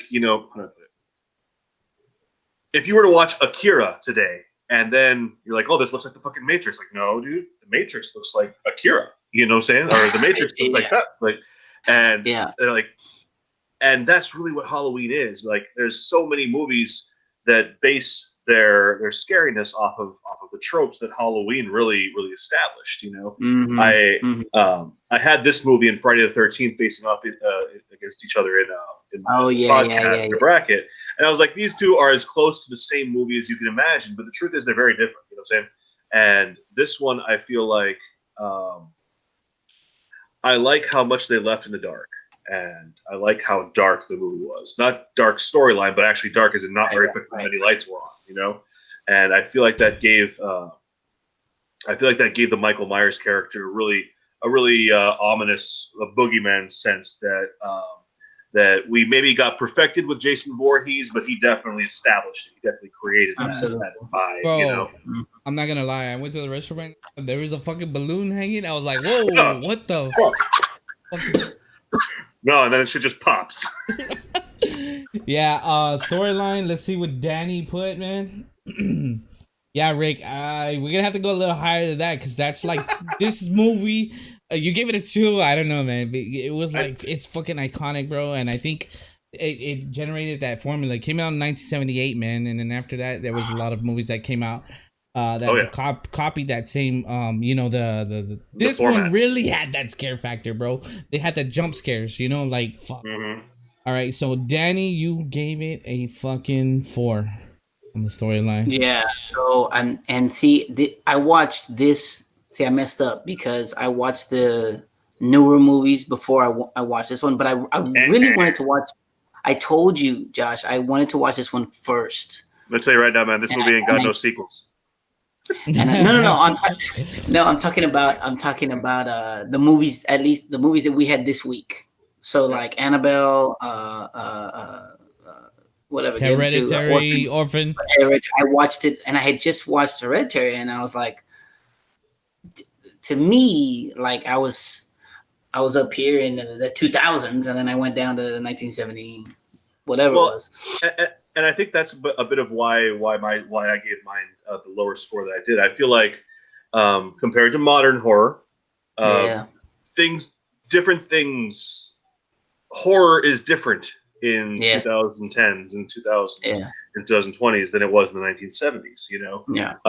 Like a good example, Night of the Living Dead. The 1960s version, scary, really fucking good. The 1990s version, fucking scarier. And it's just because the nature of horror evolved, They had to push the envelope because the previous shit wasn't scary. I was gonna say that they have to do things that they would have never done 25 years before. Right. Yeah. Dude. What's next, Josh? Hold on, bro. This shit is making me fucking drink right now. I pour myself another drink right now. Yeah. All right. I gave it a 5 for the storyline, and I'm gonna explain to you why, man. All right, so the first shot is a first-person view of Michael Myers as a kid watching sister, I guess, having relations with her boyfriend, and then he ends up just grabbing a knife and just chopping her up, right? I have a problem with that scene, by the way. I Okay, think I hold on. texted you. We'll get into that. Yeah, you did. Oh, it was up here. Then he's put into like an insane asylum. And then that's where he escapes because there's a mess up in the insane asylum. They let them all out and they're running around wild. So when his psychiatrist, or whatever you want to call him, his doctor, comes in, he actually escapes and goes back to his hometown. All right, and then he starts stalking, Jamie Lee Curtis. But the whole movie, guys, we don't know the reason why he's doing it, man. And I think that's the fucking scary part of it, dude. Like, we don't know shit about it, dude. Like, so, I mean, the storyline could go either way. It could go horrible because we don't know anything about it, or it could be fucking amazing because that's what makes it even scarier. You know what I mean? So, to me, I went with a 5 on the storyline, dude, because that shit to me is like, oh. And the original name to this movie, man, I saw the documentary. I saw the behind the scenes. They have on YouTube, they have like a 5-hour behind the scenes on the making of this movie. And it was going to be called The Babysitter Killer. And then it evolved into Halloween. And wow, man. It's just crazy, man. Let me read something from the chat. It's like John Carpenter, who's the director. They said John Carpenter is a horror god. This movie should not be in debate. We're not debating, man. We know it's a great horror movie. It's one of the top ones, but we're just rating it. So storyline, bro, I'm gonna have to give it a 5, dude. I'm gonna have to give it a 5. Totally. Interesting fact about the Michael Myers, the iconic white Michael Myers mask. It was originally a William Shatner face. Star Trek. From Star Trek, yeah, William Shatner's face, and they painted it white and smoothed it out and made it look. They gave it that look. You know what I mean? Dude, one of my favorite scenes in that movie is when Jamie Lee Curtis goes to the house, and I just recently saw this yesterday. Headphones on, loud as fuck, scared as shit. So Jamie Lee Curtis runs to her friend's house where they're all supposed to be partying or hanging out. And that's when she realizes that everyone's dead. So she starts seeing them one by one. She sees the first one on the bed, laying down, chopped up. She's dead. Boom. She backs up, and then she bumps into a guy coming out of the closet that's dead, just hanging there. And then she backs up, and then there's another person that's dead. And then the last part, she's just like crying in the corner, like scared as fuck. And then you fucking see the shadow, the figure, and then I don't know how they did it with the lighting and stuff, Rick. I don't know how it's done, but you just see the face start appearing slowly, dude. And to me, like, that was just like, whoa, like, that's crazy. It came out in the trailer. That's what I was like, dude. That scene right there was just nuts, bro. Yeah, that was crazy, man. That high contrast single light. The style is called single light because there literally is just one fucking light in a dark room, and it's one beam of light that goes to the middle of the room. You walk into it, you're light. You walk out of it, you're in dark. You know, dude, this is like that. Bro, that's why I chose it, Danny. This is my all-time favorite. I know. When I think of horror movies, this is what I think about. I think about the fucking, I'm the slasher flick guy. Like I'm the fucking Michael Myers dude. So when I saw Orphan, I'm like, okay, it's considered a horror movie, but my anxiety level's not up like this. Dude, that scene in the trailer when Jamie Lee Curtis is running from neighbor to neighbor asking for help, and they're denying helping her, and she runs across the street and she's like, open the door, and you see, they call him the Shape, but it's Michael Myers. You see him walking slowly, dude. He's not running. He's just walking across the street, bro. Oh, here's my thing on that. Coming to get you. he's walking. So that kind of like, I'm like, why is he? I guess it threw me the other way. Now remember, I'm a virgin to most of these movies. I had only seen like bits and pieces of that movie. So when I saw it for the first time, I guess I was like anticipating something else. Doesn't mean I wasn't scared. I mean, I 100% respect that movie. But that was one of the things I'm like, yo, he is like Sunday shuffling it to her. He is not running. So you're saying if it was like Michael Myers, like in an all-out sprint to murder that girl. Yeah, I could see that being real fucking scary, dude. Hey, he was cool as a fan. He was cool as the other side of the pillow. You feel me? He was chilling. You're gonna break his sweat, murdering her ass. Rest in peace, bro. I don't know, man. Like just dude, that movie gave me so much anxiety, dude. And I've seen it a million times, bro. I've seen it a million times. I know what's gonna happen. And still, dude, I still get that thrill, still get that adrenaline, I still get that anxiety. And that's, to me, is the definition of a fucking horror movie, bro. Mm-hmm. Horror fucking movie. Greatest of all time, in my opinion. But let's go. Let's jump into acting. So, Rick, let's see what you gave it. I'm sure I gave it good because fucking Jamie Lee Curtis. I'm sure I gave this one good. And if I didn't, that's an error. So you went with great. On acting. You went with number 4. You went with a 4. Jamie Lee Curtis, dude, and not just Jamie Lee Curtis. The Michael Myers, the actor. I don't know. Donald the actor who played the doctor, Dr. Loomis. Yeah, no. The Michael Myers himself. Okay. The actor who played him. Not that there was really a lot of acting involved, but his Danny was talking about his movements, and he walked kind of Frankenstein-y, but very methodical, it very like that character that actor became kind of created like the Undertaker vibe, you know what I'm saying? The Undertaker copied his shit from that, you know what I'm saying? Like even the way the Undertaker gets up from the floor. Oh, that fucking sit up, dude. Yeah. Yes. He does that. Michael Myers from the grave. From the grave. I remember seeing that, and I immediately thought I didn't draw the parallel, but I thought, I'm like, wait, where have I seen that before? He's gonna sit up. Oh, he just sat professional wrestling, yeah. But he started that shit. That's his shit. It's crazy, dude. We're getting in the chat. We're getting in the chat. Halloween 1978 is not scary though, but it's the thought of it because. It's not like the newer Halloweens where he's going and he's chopping people up every fucking 15 minutes. This guy, for the first half or the first 3/4 of this movie, he's stalking these girls, and that's what makes it freaking scary as fuck, bro. Like you see him hiding in the bushes, or like there's a scene where Jamie Lee Curtis is in school and she looks out the window and she sees fucking Michael Myers just looking at her. He looks back at. And when she goes back, he's no longer there. Like little subtle shit like that, dude, is just like fucking. Oh my god, dude, that just does it for me. MVP simp, I don't know what you're talking about. That shit is scary, bro. That shit is scary. It scared me for sure. I mean, I was little the first time I saw it, but there was a scare factor. That scared the fuck out of me.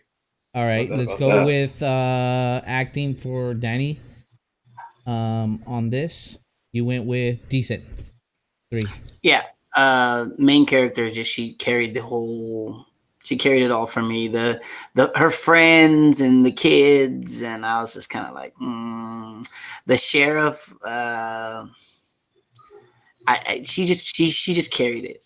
She carried it the whole movie for me. But then again, I'm trying to picture myself in 1978 and I'm trying to be in the theater when it came out, and I feel I'm trying to give it that kind of feel, but I just don't get that feel because I'm not there, and I'm trying to get on your level, Josh, when I'm looking at and you're crazy, disappointed bro. With my 3.8. I'm trying to give it that respect, that level, dude, that you have for it. He wants to have Josh's enthusiasm. Yo, you don't have to impress me, bro, but when Michael Myers comes to get you, I hope you're not scared, bro. Baby, if he's walking like that, your boy's gonna outrun him. I'll tell you right now. I've been running that 3.1 mile. Maybe we needed Michael Myers in one shot of this fucking all-out sprint. Okay, Rick, stop right there. Don't you be starting nothing, man. Don't be giving anybody ideas. All right, let's go to the next category. We have scare factor. So Rick, you gave it a 3. Yeah, it was scary for the time, okay? But today, what scares us has changed, and like we heard people saying, "Oh, it wasn't very scary." Like, what the hell are you talking about? It was scary, and both are kind of true. You know what I'm saying? Yeah. It is scary. It just maybe doesn't scare us anymore. You know what I mean? What scares us always from a storyline perspective always comes back to the unknown. We're scared of what we don't know, and that's what every good horror movie is based on that, right? And in his case, the character and the storyline style is just so known now that I feel like it can't be as scary as it used to be. You know what I mean? I agree. Danny, you gave the scare factor a scare factor of 3. I along the same lines, you know, I'm drinking myself on that, bro. On yours and Rick's answers right there. But go ahead, talk about it. Josh is salty, right? I mean, the walking. I mean, come on, man. I can't with the walking. I want to see him do a cartwheel. Dude, does that not make it scarier, though, Danny? It does, you know, it does. It does. Now, if I think about it, if I put myself in the place and it's happening right now in the front of my house. Put yourself in Jamie Lee Curtis's fucking shoes, bro. And you're going door to door, running your ass off, running of what, 4.640?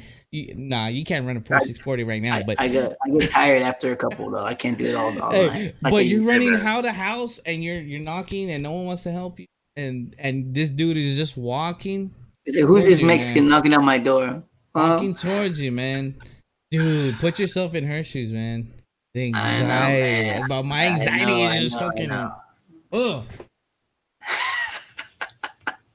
All right, let's go for it, man. Because I'm a little. Josh flustered. I know I gave it 1 high score somewhere.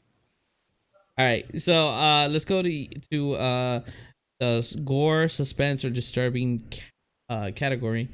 Rick, you actually gave it a 4. Mm-hmm. Really good for the time. Really good for the time. I mean, really, really good. Like, remember, Danny, that this was 1978. So, like Rick said, it was groundbreaking. It was. I don't want to say it was the first because I'm not 100% sure, but it was probably up there. And then after that, a lot of movies kind of followed that formula. You know, it really did create the slasher genre. You know, we got the slasher from Michael Myers and Halloween, pretty much. Mm-hmm. Yeah, like you said, there was some stuff that came out before it that was along those lines, but this is really what made it a genre. You know. Yep. Danny gave it a 4, so I'm actually excited about that. Yeah. To me, there's a lot of pretty good death scenes, but the iconic one for me is the boyfriend, where he picks him up, and then he just, and you really don't. I didn't catch it, and then his feet never come back down to the floor, and you're like, how is he levitating? That's where you think that's the evilness, bro. This guy's has supernatural powers. He's fucking evil. Yeah. So he picks him up, he stabs him, boom. Yeah. And the guy stays hanging on the fucking door. He pins him to the fucking door, dude. I really like that. And there was a part of me that was like, that's badass. Dude, I like that. Then he looks at the kill, and then he starts like. Yes, he's admiring his work. He's admiring his artwork. It's almost like his hat, like. Yeah. Yo, that's tough. Now, is that the first? Is that the first death? Is that the first death? The boyfriend, right? Well, no. The girl in the car. The girl in the car. Well, if you want to get technical, he killed the garage, the mechanic guy, but that was off screen. But that's how he got the jumpsuit. Okay, that's right. That's right. And then the doctor, he's on like a payphone, and then he sees the truck, and Yeah, he yeah, goes yeah. and That's right. examines. That's right. Yeah, That's yeah, right. That's right. yeah, yeah. That's when he So, knows. but the first kill was in the first 2 minutes of the movie, man. It was his killing his sister. Yeah, The movie's yeah. got a body count for sure. Yeah. Yes. Oh my god. Uh, All right, and we're gonna go with the last category, man. The music, There is the score, there's no more iconic the horror sound. music than fucking Halloween. I hope I put 5. I think I I hope put I put 4. 5. No, I I better can't put remember 5. what I put. Let me look back.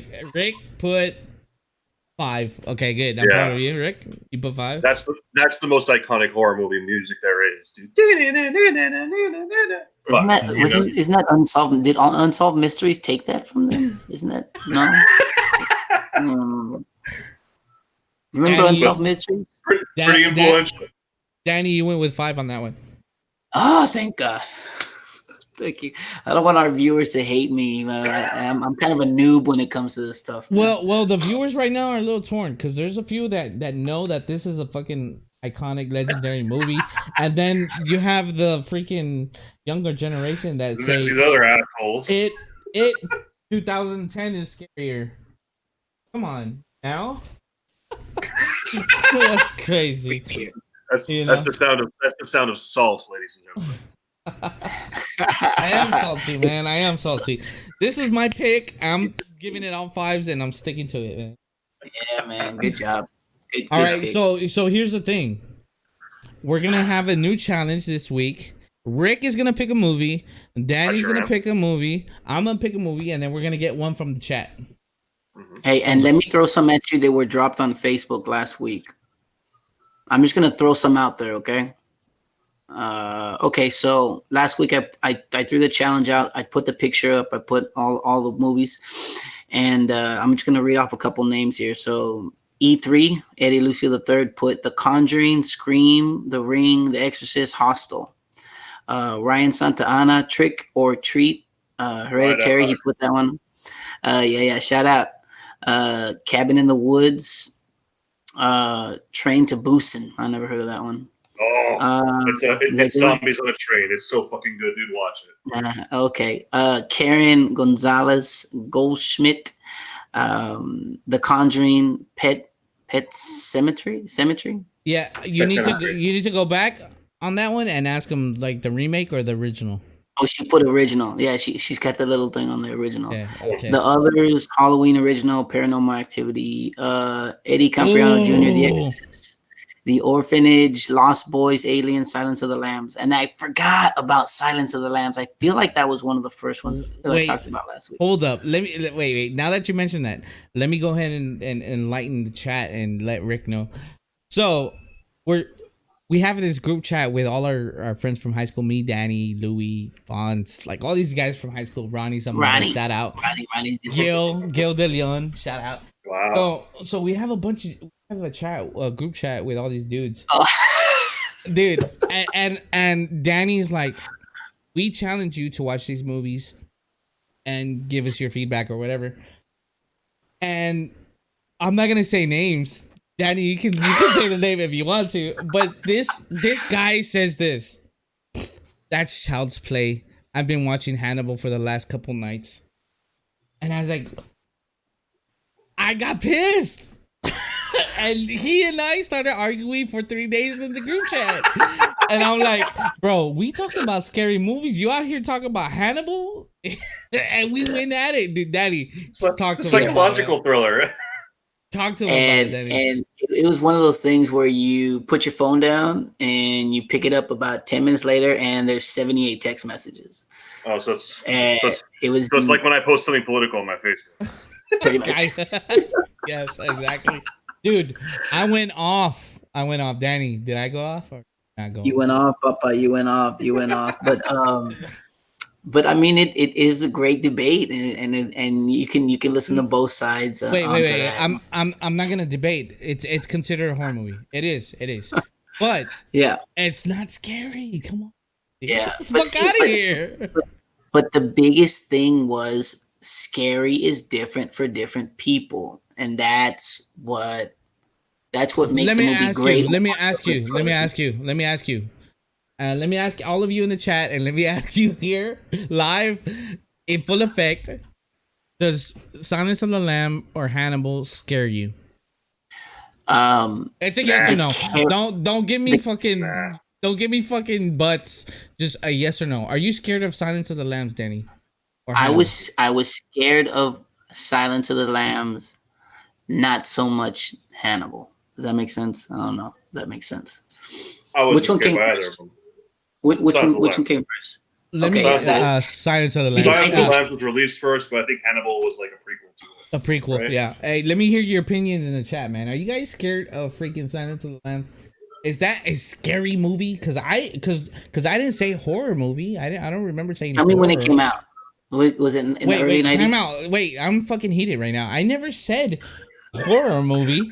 I said scary movie, like specifically. I'm not gonna go back 400,000 text messages and look. Like I said, tell me again. Like when we were talking about the Cowboys the other day. Just say it again, okay? I'm not gonna scroll up.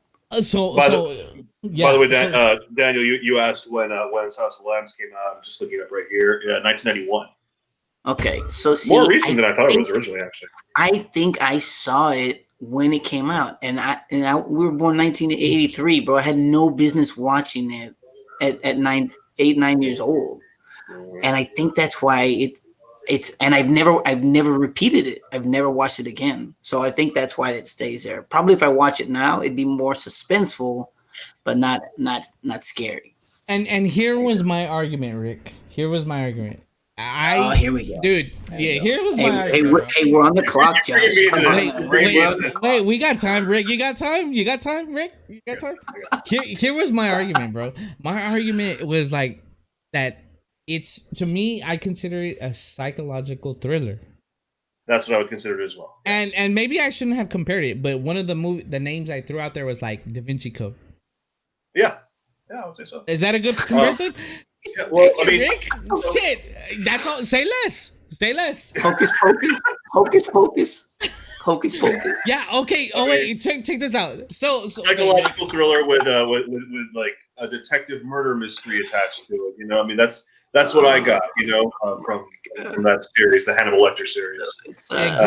Exactly. So that was my argument. My argument, like I said, scary movie. I didn't say horror movie because call him right now. Call him. He's not gonna answer. Wait, you want a name drop or should we not name drop? Should we name drop? Josh is big mad, man. So check this out, Rick. So that was the argument because I said scary movie. This kid is talking about Silence of the Lambs, and I'm like, bro, how the scary? Like, get out of here, right? And then he sends me a Google screenshot that says that Silence of the Lambs horror thriller, a horror, like the first genre says horror.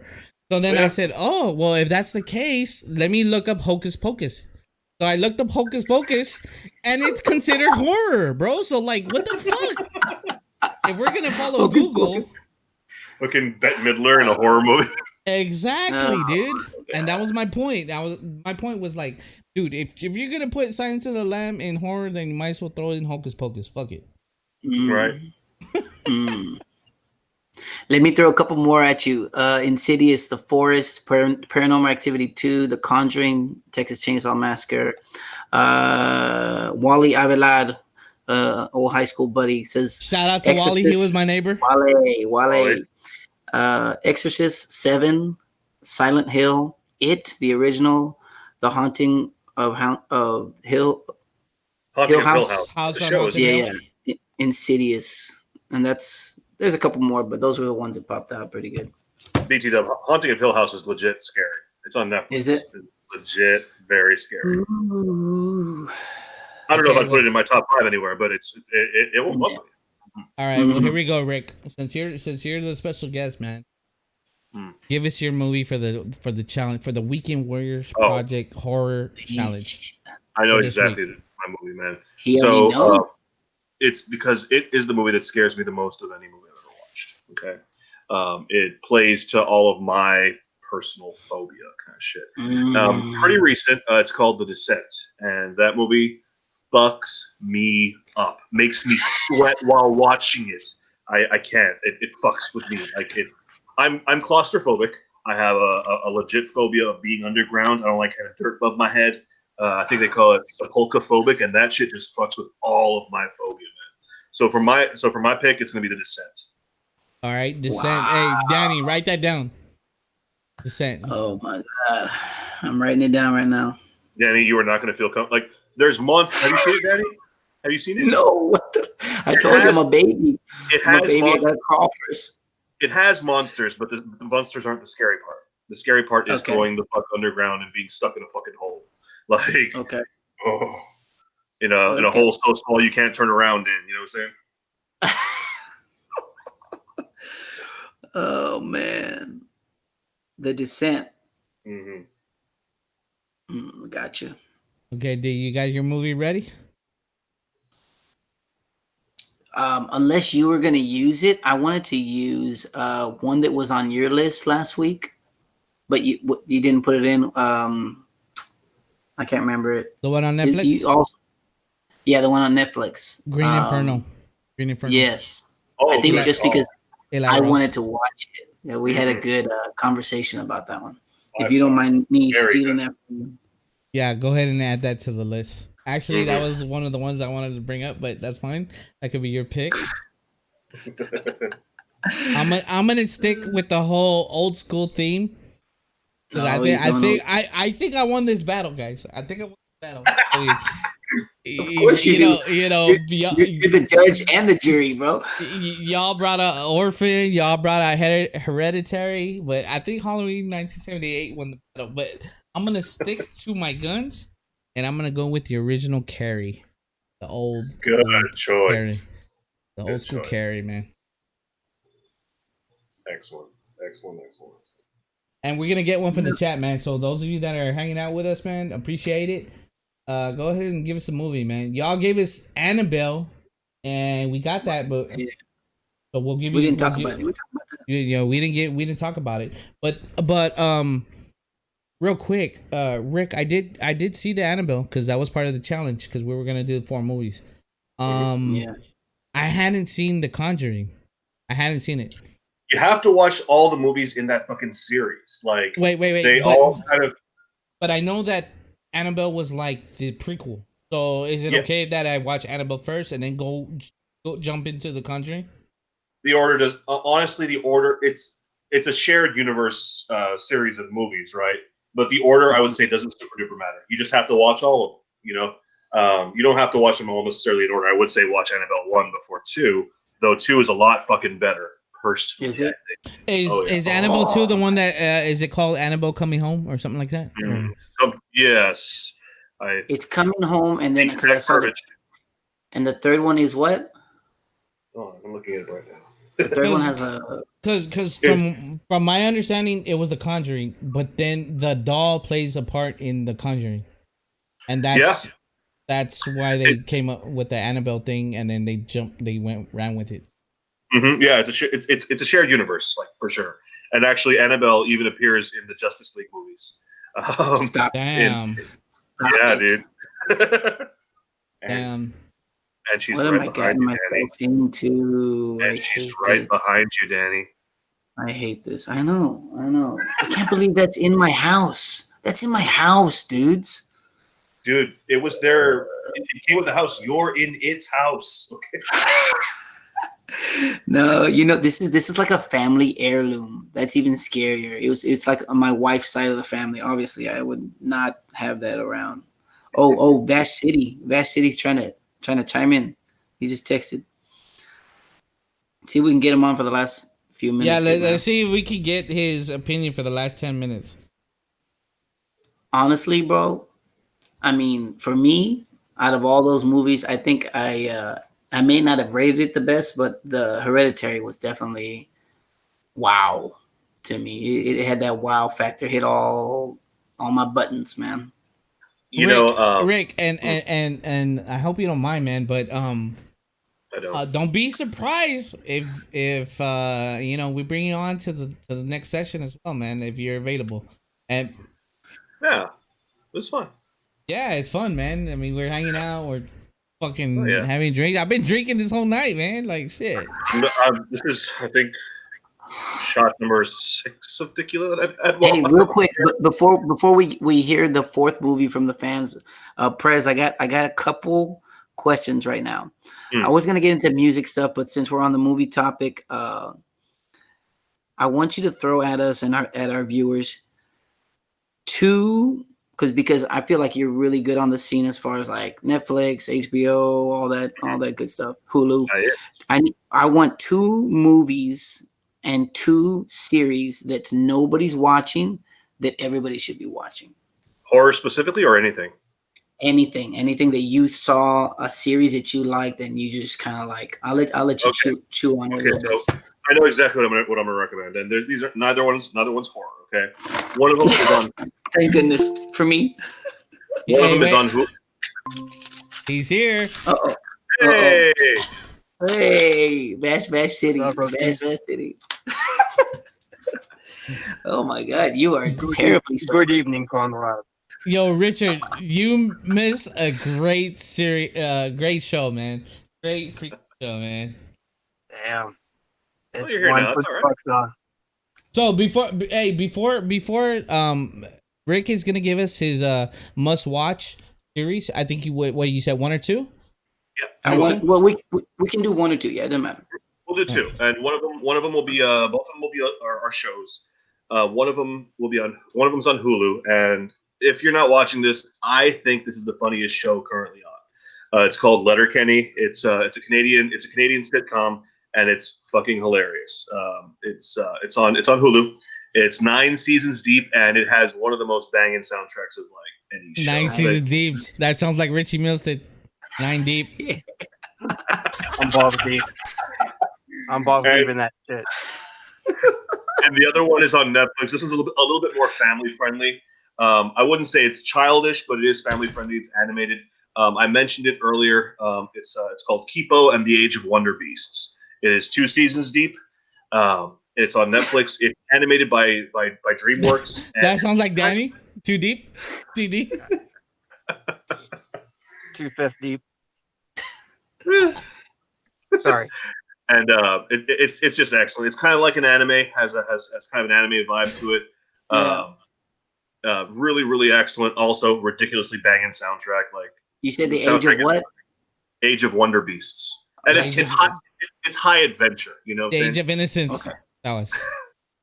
Age of Wonder. Right, and now chew over two movies that maybe you've seen in the past year or so, or maybe during quarantine. They were pretty good. Danny, I'm loving the doll in the background, bro. Dude, that doll had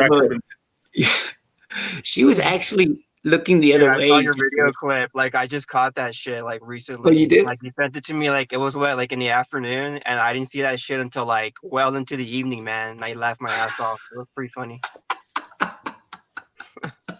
Fucking opening the closet. You're like, this is why I don't want to watch Annabelle. Yeah.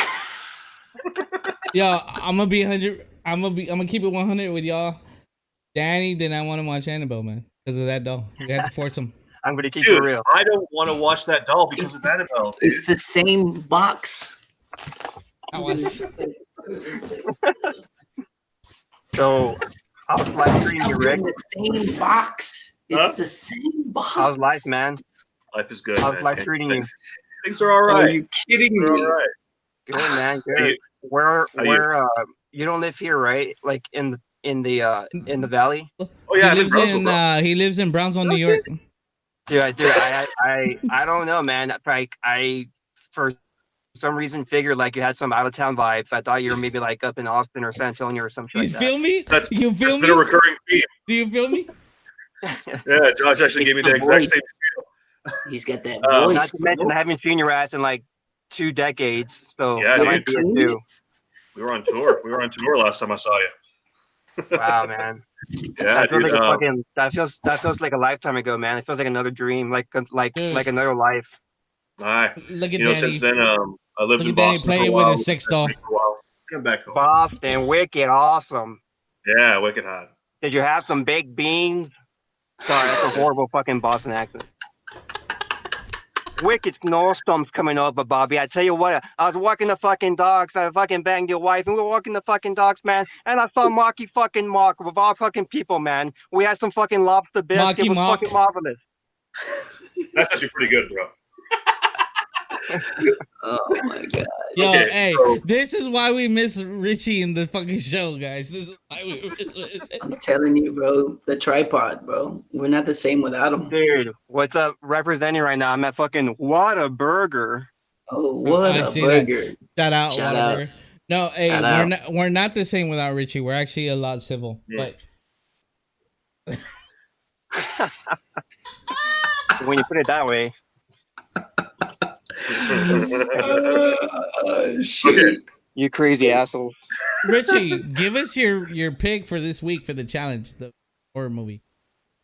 All right, so might be a little biased, because I haven't seen these movies in quite a while, so they're not as fresh as other ones. So I didn't actually get to finish the survey, but you know how I stand on this. Definitely saw Hereditary recently, so it's still kind of fresh in my psyche. So I gotta give it to Hereditary, man. Although I did really enjoy Annabelle and the Conjuring, which wasn't on the list this week, but it was kind of in that same, I guess, theme as Annabelle. Like they take place in the same series, right? Like Right, the universe. right. They exist Because as it used to shared belong universe. to that Yeah. couple, right? Yes, sir.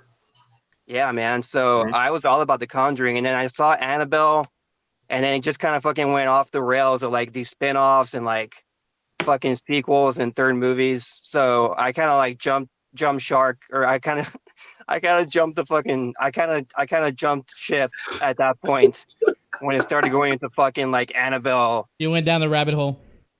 Yep. Yeah, Annabelle rides the lightning again. I don't know. Wait, that's a different genre. Merchandising. Oh man. But yeah, so in order, and I also haven't seen The Orphan, so I can't really give an honest opinion, a critique yet. But as of right now, it stands Hereditary, Annabelle, and fucking it was a really close call between Annabelle and Michael Myers. But Hold on, yeah, I'm losing you. I'm losing you right now, guys. I'm losing you, Richie.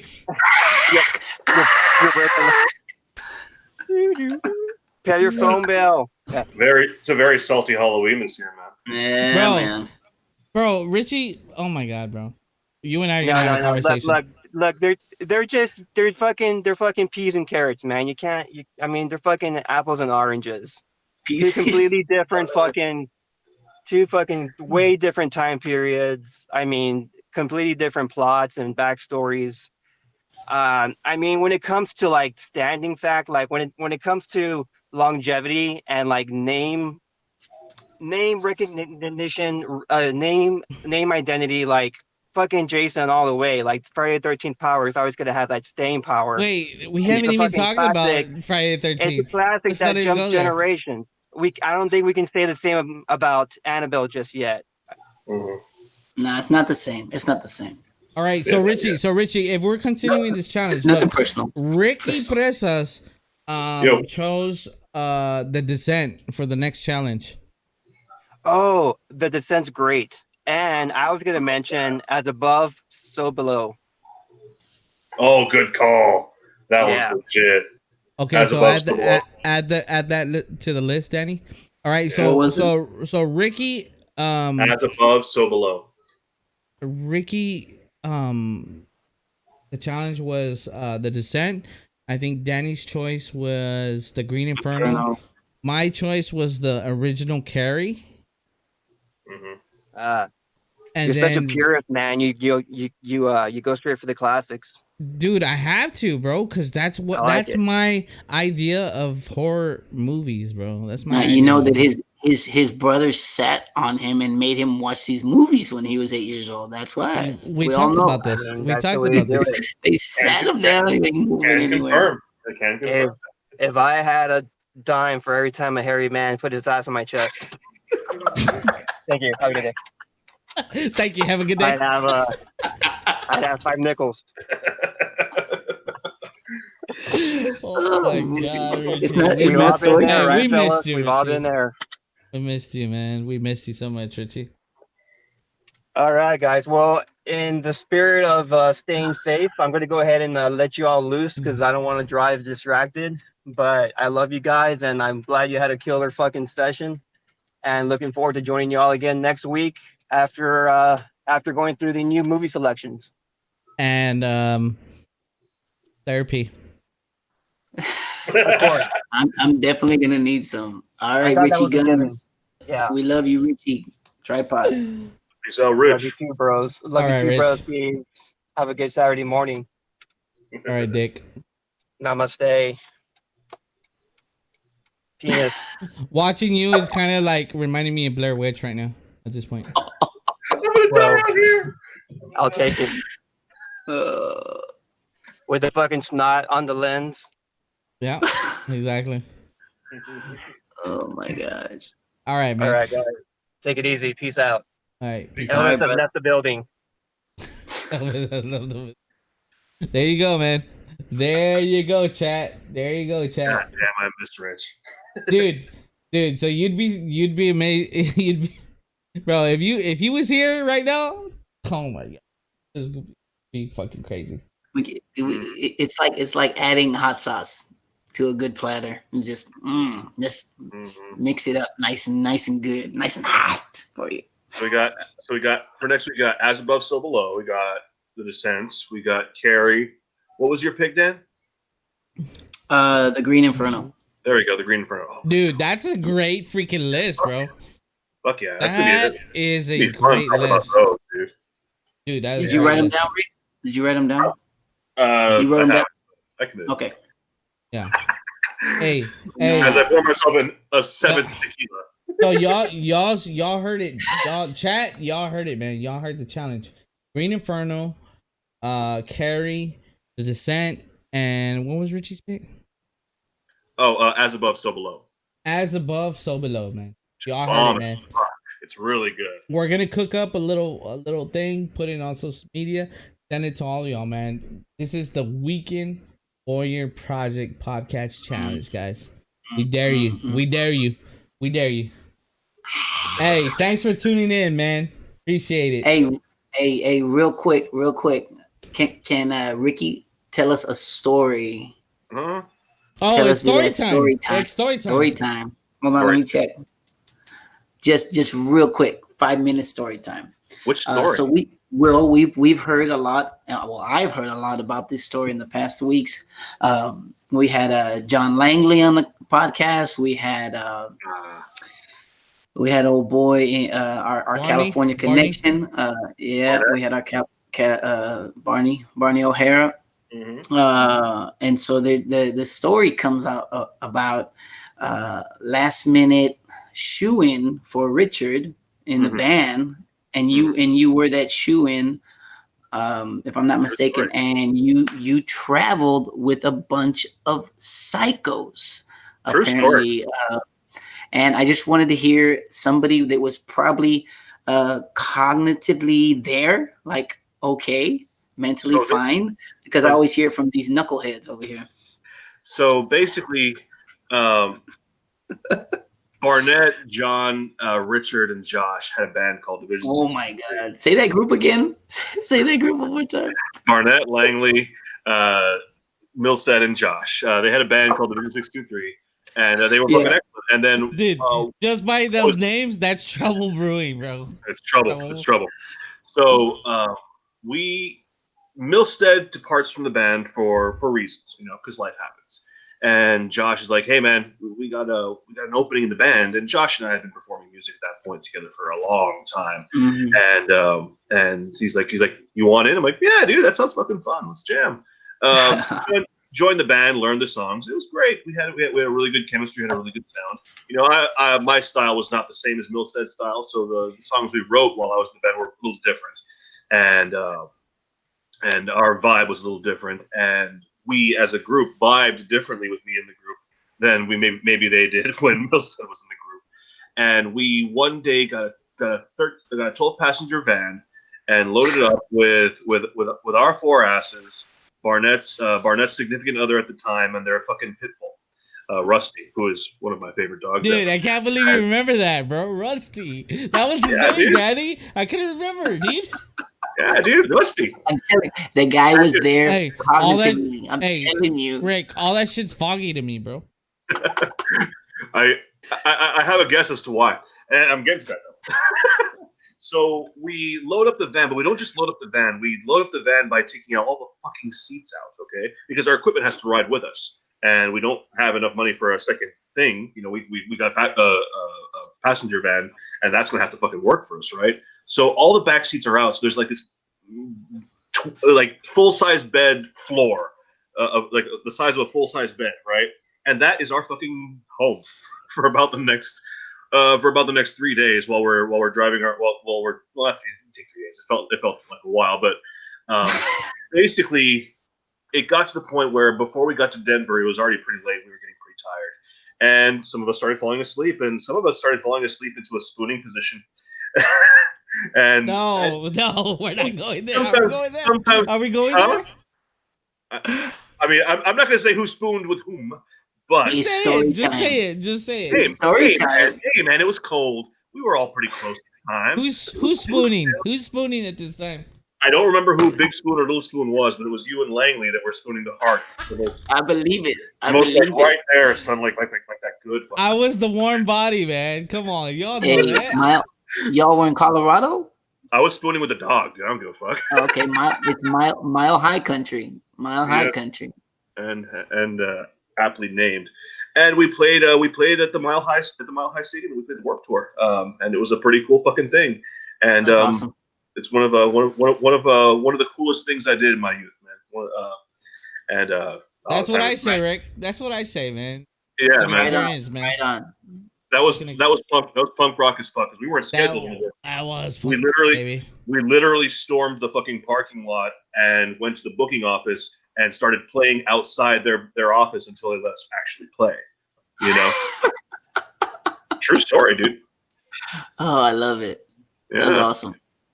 Yeah. So Danny's heard bits and pieces of this, and so I was like, yeah, dude, Rick was with us at the time, man. So you gotta ask him, like, because like most of this shit is fucking foggy to me, bro. So after the Warped Tour, we were staying with Barnett's significant other at the time, her family, okay. And after the Warped Tour, her circles of friends, her brother and their circles of friends wanted to throw a party for us, you know. So I mean, we're not ones to shy away, turn down a party being thrown in our honor, right? Dude, that party was the most raucous experience of my life up until that point. Okay, I think I did a beer bong full of banana ran liqueur, and I'm pretty sure one of the dudes there kicked a guy so hard he exploded his testicles. Yeah, dude, and someone was walking around with a loaded shotgun, and it was scary as fuck. That's true. That's true. One of our people. Yeah, one of our guys was walking around with a loaded shotgun, and he was fucked up, and it was like, dude, you don't know. You don't know. Yeah, dude. A lot of shit happened, bro. Look, let me tell you about a little story time. I'm gonna keep it PG. At one point in the night, Josh found me because I had just finished bonging fucking banana ran liquor. Josh found me passed out, drooling in the van. Okay, and that was like at 5 a.m. Then the next day we went cliff diving. Yes, which I was gonna get to. So Danny, you remember that scene in Twilight when the fucking wolves are diving from the cliff? Yeah. Division 623 did that shit, bro. Yeah, and in real life. And I don't know how to swim. Do you remember that, Rick? Do you remember that? I do remember that. I remember that. I remember reassuring like, dude, I'm a strong swimmer. I will save your ass. Dude, so the thing about it was like, Josh, you're a pussy. And I'm like, and this is like punk rock, right? I'm like, fuck yeah, I'm gonna jump, but I don't know how to swim. And the thing is, it was fresh water, and fresh water, you're not as buoyant as you are in salt water, and you fucking sink. You know? Yeah, didn't you know that? Didn't you know that, Josh? Didn't you know that? No, that was the dude. No, I did not know that. I don't think I was thinking like that at the time. Oh my god. When Barnett jumped, did he jump bare ass? He did jump bare ass, didn't he? Oh my! I don't remember that part, dude. To me, like that whole situation, like the only thing I remember was like, how the fuck? How did y'all convince me to do it? You convinced me. Bro, I didn't know. I don't know. I didn't know how to swim. Like, think about it. Like, what the fuck? Imagine, man. Dude, I tell my family to this day, dude. I'm like, I went cliff diving in Colorado. They're like, bullshit. You don't know how to swim. I'm like, no, I did it. Tell him, Rick. I can confirm. He jumped off a fucking cliff into the water below, and he did. Thank you. It's been confirmed, bro. 100% true. Confirmed. Wow. Dude, I remember this. I said, guys, I don't know how to fucking jump. And they were like, just do it. We got you. And I was like, no, I'm not going to do it. I don't trust you. Half of you are fucking fucked up right now. No. But then I think when Rick said, I got you. Rick was like the sober dude. Well, I don't want to say he was sober, but at the time, like, level-headed. The term is level-headed. He was cognitively aware of his surroundings. Exactly. So I think when Rick said, like, don't worry, I got you, I think that's when I was like, fuck it. You felt a peace. You felt a calmness. He's not gonna let me die. Right? Dude, so I dive, like, picture fucking Twilight, the wolves diving. That was us, dude. Boom, we dove in there. I felt like I was sending for like a year, bro. I felt it. You got some hang time. Oh, dude, my god. No, once I hit the water, I felt like I went fucking all the way to the bottom, touched the ground, and it took me like forever to come back up. You were in China. And the water there was like 60 feet deep, mind you. He wasn't anywhere near the bottom. I went down after him. I got him, and he was good. He was fine. Dude, but when I came up, I think Rick was one of the first guys I saw. Rick and Guti were like one of the first ones that I saw when I came back up, and I'm alive. Dude, Guti, imagine Guti. Guti. Shout out the good man. Guti, how the fuck you? Yeah, man. We got to get Guti on the show too, bro. We got to get we got to. Hey, man, it was a pleasure, Rick. So much fun. Definitely the longest podcast we've had, but so worth it. We could probably go on for another couple hours, man. We really appreciate you, bro. Hey, man, it was fun. Do not be surprised, Rick, if you're going to get an invitation for the next podcast, bro. Don't be surprised, man. I'm super down. Well, I mean, I got to come to the next one because I suggested a movie. Don't I? That's true. That's true. You gotta call him. Gotta call him in anyway. You already got me. You got me hooked. All right. Hey, bro. Big ups to your projects, your podcast, your brewing company, your comic. Man, keep us posted, bro. It's called the Pluton Brewing Company, Dino de los Muertos comic book, and the Paprika podcast. Paprika. Yeah. Yes, sir. Mm-hmm. All right, y'all. Well, it's been fucking great, man. I'm looking forward. Man. Appreciate it. Oh man, I am not looking forward to this. Hey, appreciate you guys hanging out, man. Hey, you didn't believe I fucking cliff? I jumped the cliff, baby. Verified. That's proof. Verified. That's proof, baby. Man. Shortly afterward, I saved his life. Yes, sir. Yes, sir. He was worth it, man. So we got with the challenge. We'll send it out on social media, man. Appreciate y'all hanging out. Absolutely. We're on Instagram now. Hey, the Weekend Warriors project on Instagram. Weekend Warrior.